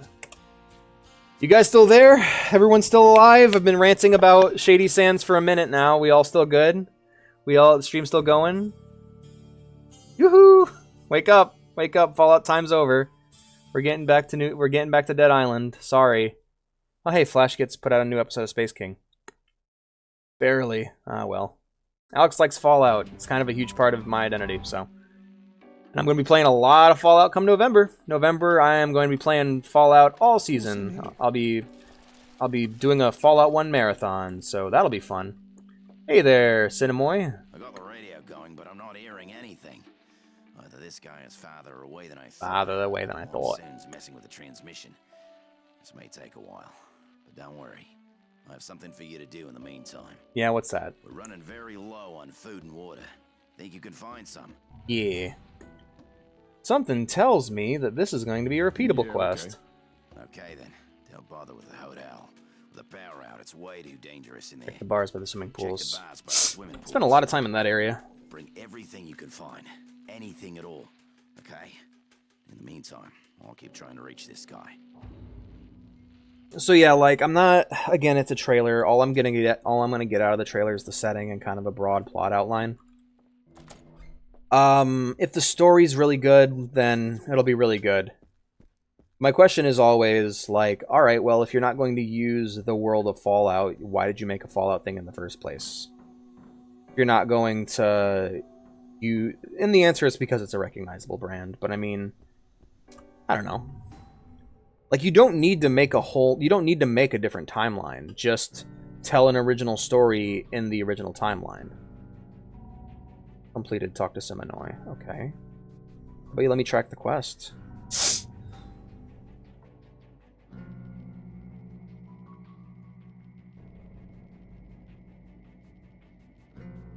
Fire water for Kim. I could probably just go back up there and talk to Cinemoy. I probably already have him. Barely here. Yay. But yeah, it just really feels like they did. Like, I feel like they got the brand and they're making their own thing, and that's alright, I guess. Like, they want to make their own original version of Fallout, but the problem is they're using imagery from the games that mean something. I guess I just gotta go find food. Is this a repeatable? No, this is a main quest. Fuck me. Okay. Can I track it on my map, please? Nope. Alright, then I'll just walk my ass over here then. Fire water for Kim. Where do you want me to go, game? I guess we'll just go over here.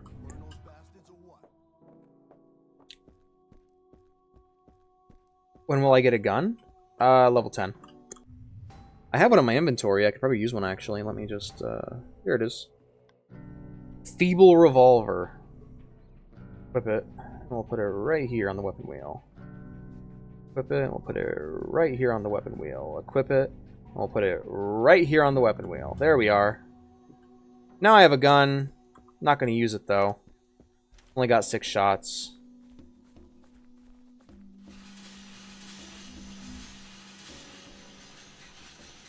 Do I even need a car for this one? I'll just walk it. Be back at the Dead Island. Hell yeah. Yeah, I don't know. I was thinking about, like, ideally, what would a Fallout show be? Good night, Ghost Pie. Bye. If Alex were to make a Fallout show, what would it be? Well, first off, it would be in black and white. I would want to make I would want to make a show that, like, has the aesthetic vibes of something like The Twilight Zone. And I'd want it to, I would set it in the world of the games, so nothing would conflict. Maybe I'd even put it in Michigan, you know? As a Fallout creator himself, who wants eventually to run his own tabletop campaign of Fallout in his home state, I am kind of bummed out by their lack of creativity when it came to the setting. It really feels like this is Fallout for people who don't know the games. Kind of like the Halo show. That's what I'm thinking of, actually. What does it want me to grab? What does it want me to grab? What does it want me to get? Nothing? Okay. Are there any bars here? Maybe they should have marked my fucking... Maybe they should have told me to go where to go on the fucking map so I didn't get lost, huh? Alright, here we are. Search for the bars of breathe.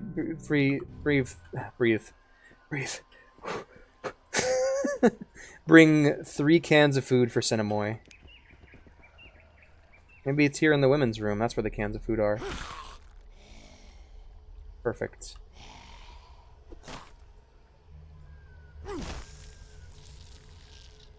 There it is. Pick it up.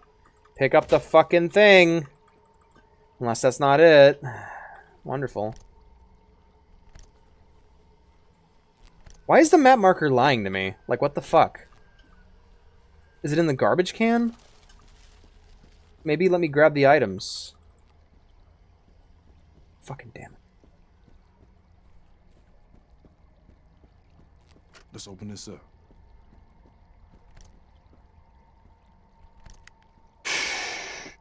Alright, Alex. Getting frustrated. Woo! Nothing like a map marker I can't interact with. Fucking great. Hey there. I'm gonna use my fists from now on. I can't be wasting my weapon durability. Boop-a-doop-a-doo. Beep-beep-a-dee-dee-dee. Beep-a-bee. Where the fuck do I go? What do you know? Oh, oh, oh, oh, oh. Uh-huh. Do I need to look up a guide for this fucking... Why isn't there a map marker? Why isn't it marked? What the fuck? Alright, search the bars for cans of food. Is this zombie Fallout? No, it's not.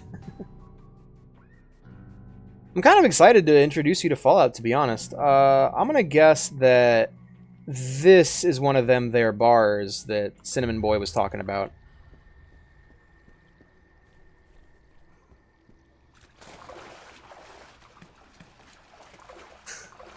It's in first person and it's open world. That doesn't... I look forward to introducing you to Fallout proper.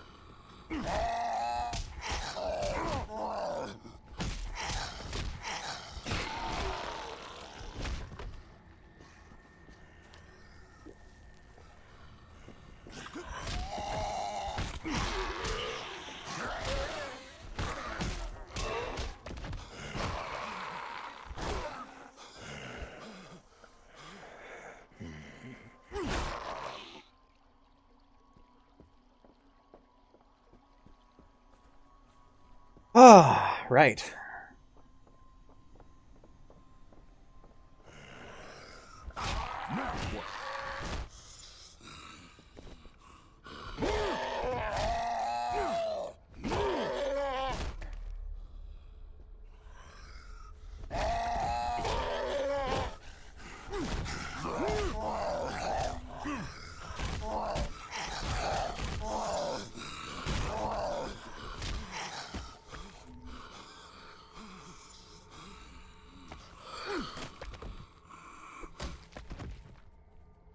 Woo, there we go. Alrighty. We did it. Job done.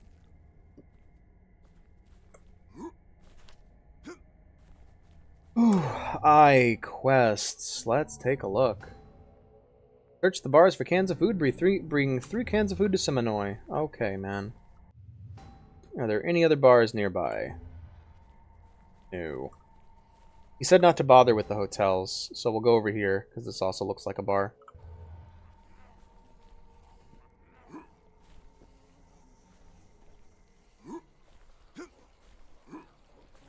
Really? What quirky characters have we met so far? It's not quite that, man. I'll show you. I'll give you a... You'll see when I play the first game.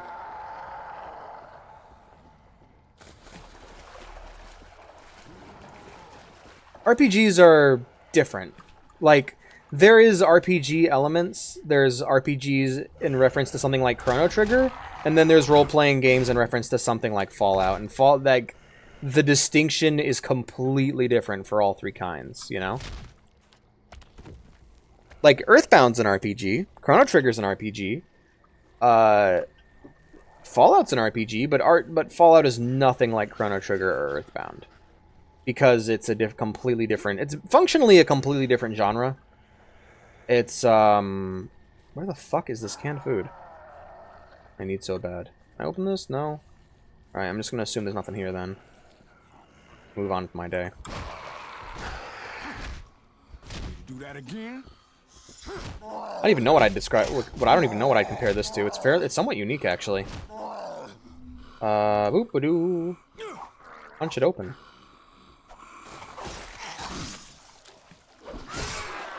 That felt pretty good.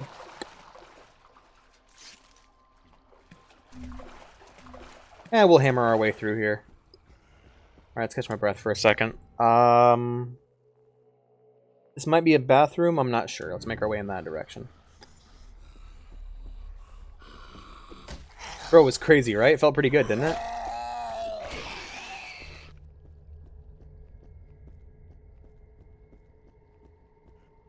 That was a bathroom, that's not a bar. Alright, so... shit. Over here, then? Maybe I'll get luck. No, that's where the, yeah, this is probably a bar here.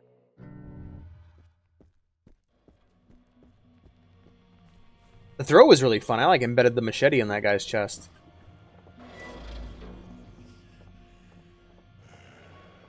The bungalows. Hello.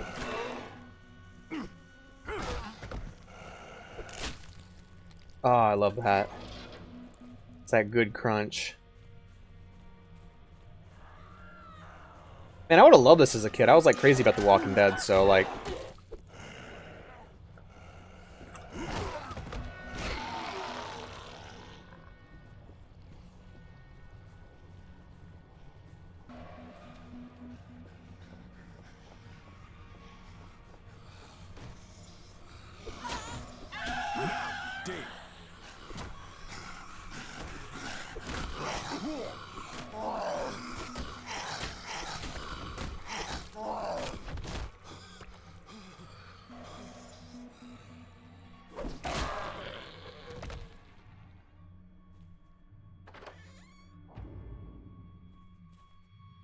Hello there. I'm here for your cans. Hello, Stanley. Where the hell am I? Oh yeah, it's coming back to me now. I was chased in here by a mob of bloody maniacs. I was able to lock them out, but I had to kill the bloody bartender. The crazy git was trying to bite me. Didn't have nothing to eat, but I had a hell of a lot to drink. But now I'm all out and hungover as hell and need a bit of the hair of the dog that bit me, huh? Think you can find me some more booze?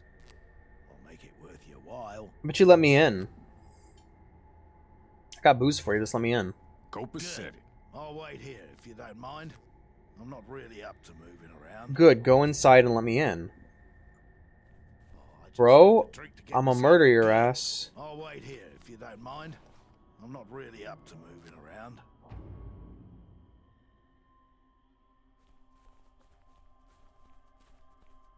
You son of a bitch. I need to get into that room! Oh, fucker. Alright. Out of stock, get 5 more bottles for him. Fuck you, Stanley. Gimme. Gimme. I'm just trying to fucking find food, you piece of shit. Oh my god. Oh my god, it's over. It's over. It's over. Game's bad now. Game was good, now game bad. Fucker. Why can't I pick that up? There was liquid in there. Why? Why is there a main quest that is gather cans of food? Just let me go. Let me through, fucker. Okay, we're going over here now. Ugh.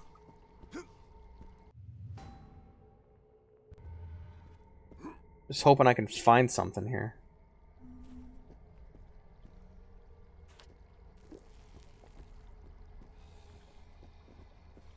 It does not understand. It does not understand the concept of love. Ugh.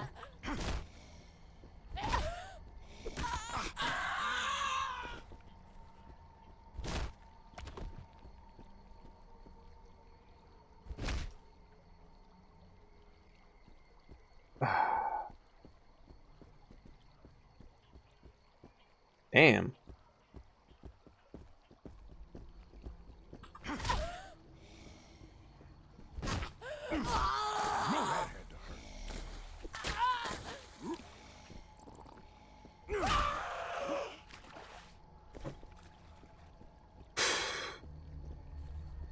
Alright, here we are.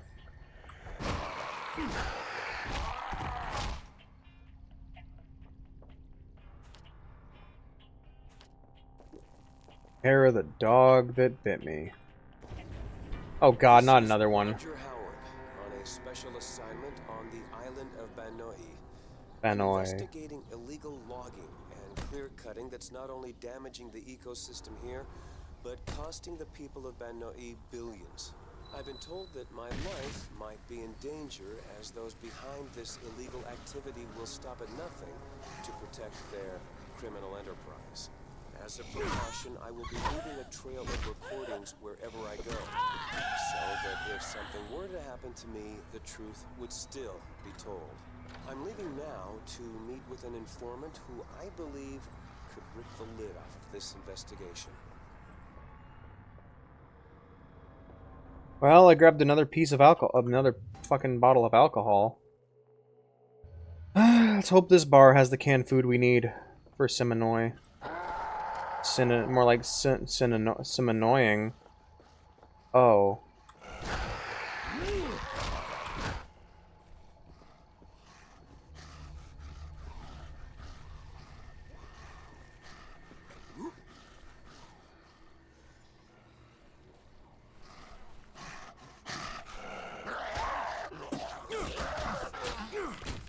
And you right here.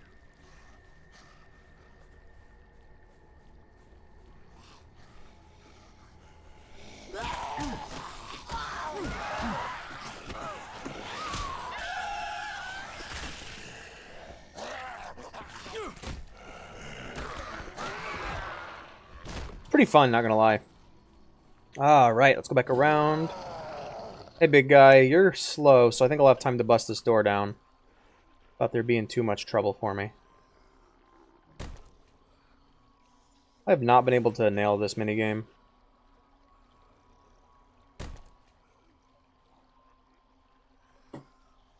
Got it. All right. There's a canned food. There's a Clarm. Don't have that. Energy drinks I can drink. Energy drink. All right. Next up is sound off in chat. How we doing, guys? We've been quiet. What's going on? Everything all right? Siminoy. Hotel Bungalows. I've heard the Dead Island 2 isn't even on an island. We alright.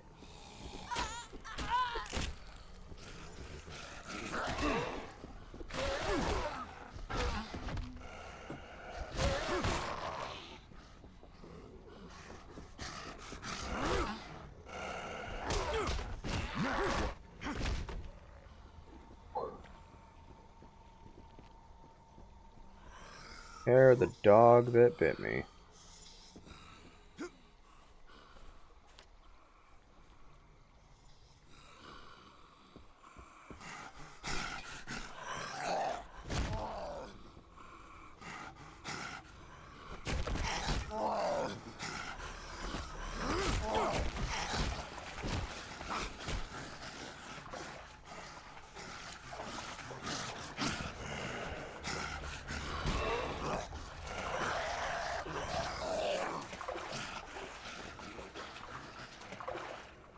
Alright, I'm gonna go ahead and crack open this door. Sleepy? Me too, man. Probably gonna head to bed soon. I hear something in here. It's gonna be a mistake, isn't it? Yeah, I knew it! I'm just grabbing what I need. Grabbing what I need and getting out. Oh, you motherfucker. Alright then. Let's see how to play.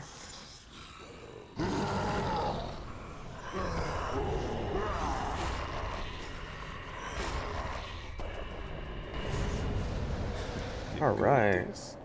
Good shit. Got him. And we'll grab this next canned food. Alright. How much canned food do I have? Can I check that? Collectibles. Can I check my collectibles, please? Maybe? Maybe? There we go. Collectibles. Collectibles. Blueprints. Modification. Miscellaneous.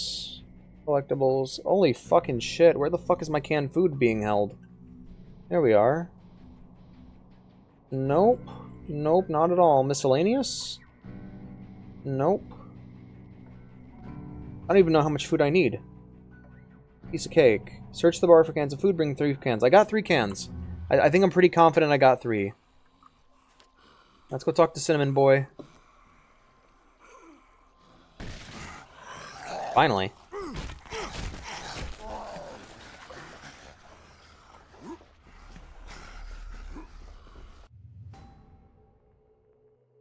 Yeah, that's not what I need. So we'll go do that one first since it's nearby. Sleepy. Yeah. Same. I have a smoothie thing waiting for me, so that'll be nice. I'm trying to diet, but I'm just constantly exposed to, like, delicious food. Can't help it. I'm a hungry boy.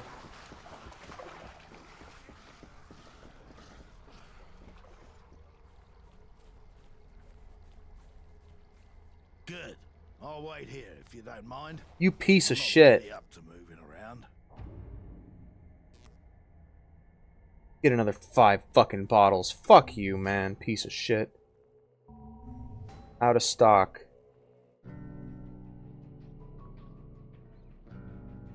Alright, let's go talk to fucking Cinemoy.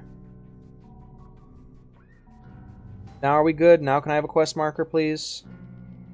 Fuck's sake, man. Right.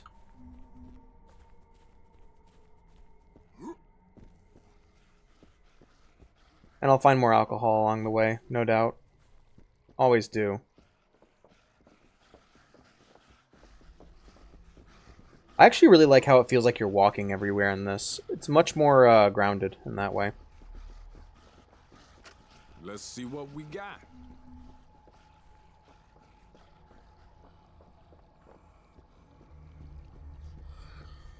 Alrighty.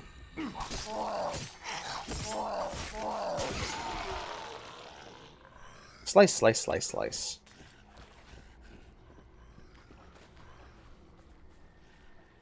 I kind of want to do another playthrough with the Asian lady because she's really good with blades. I'm thinking that'd be a lot of fun. All right, let's take a look at the skill tree again. All right, one on the left, one on the right.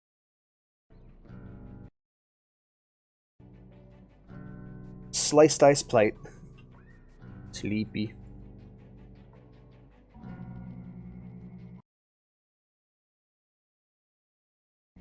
Oh, well, you got this one too. Yep. Alright. Push to the bat then.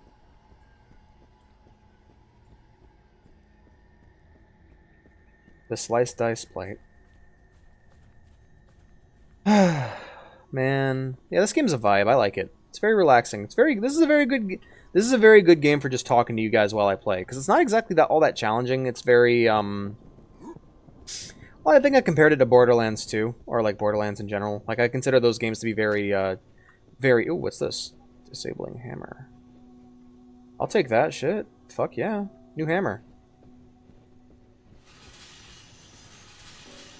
Alright, let's go talk to Simonoi. Cinnamon boys, I like to call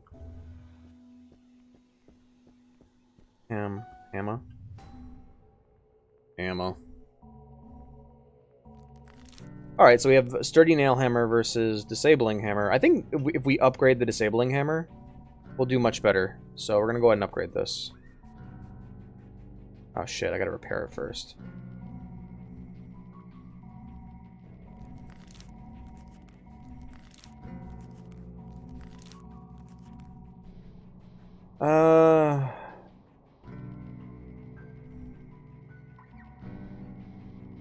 Hammer, nail hammer.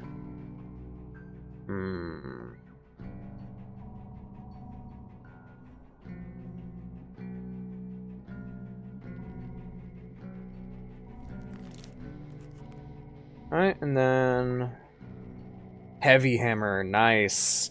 Much stronger now. Ah, right. Now let's upgrade this bad boy. And an upgrade. I just, what are you talking about?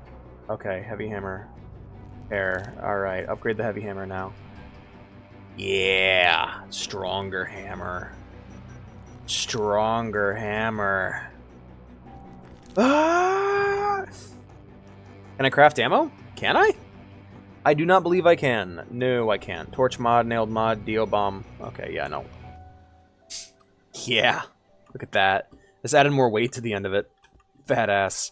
Can't wait to take this for a spin. Alrighty. I'm actually really, I don't know. When I played this last time, I'm like, oh man, the tone's really inconsistent, but like, the character's taking the situation seriously. I'm just not. There's nothing really tonally inconsistent about what's going on here, except for me. Hello. That's all there was. Bloody hell. God damn it, Simonoi! We need to find more. I hate you. I fucking despise you, Simonoi. Please tell me this is repeatable. Seek and loot, talk to Simonoi.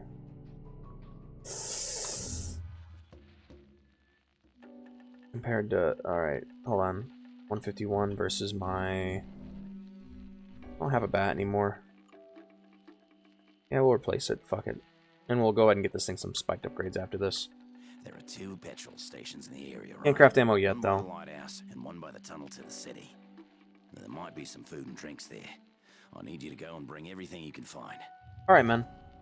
If I can find the rest, if I can find some more alcohol, I can go back and talk to that guy. Might need a car to get it all back. A car. One at the station. Give me a car. All right, acquire water for Kim. Check 2 gas stations and bring 2 bags of juice. Okay. And then we have something over there.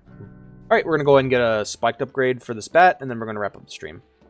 Hope you guys had fun today. It's been pretty chaotic. I had a really good time just shooting the shit with you guys, though. A lot of fun.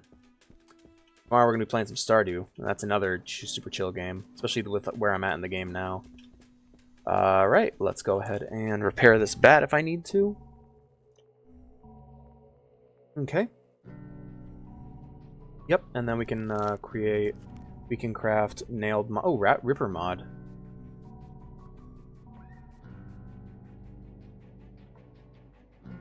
What the fuck is this? Yeah, we'll create it. Why not? Alright, now let's upgrade our bat fully. Oh, now it needs to be repaired for some reason. Right, repair. Bleeding baseball bat.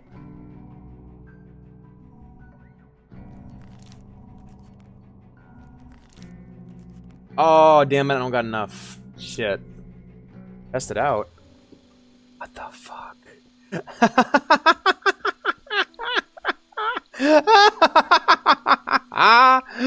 Oh, that's pretty good. That is pretty good. I'm gonna hold on to that one. 184, 190, 103. Yeah, heavy hammer's the way to go. Alright guys, next stream we're gonna be doing more of this. So yeah, a lot of fun. Fucking I love my chainsaw bat. Good lord. That's really silly. I like it. Hey Omar. Yeah, we had a good time. Hope you guys had fun too. Chats, I'm guessing just Panseep and Fox. Are you guys? Let me check the viewer number, and then I'll ask you guys if you're gonna stick around. If not, we can go ahead and wrap it up.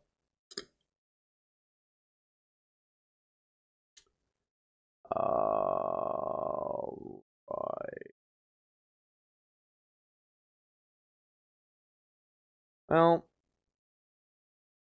wrap it up. All right then. Thank you all for watching. I hope you guys enjoyed the stream. If you want to see more from me, be sure to follow. If you haven't joined the Discord yet, be sure to do so. And finally, subscribe if you want to participate in the multiplayer streams, because right now I don't have a sub goal because I don't know what to do with that. I'll figure something out. Good night, everybody.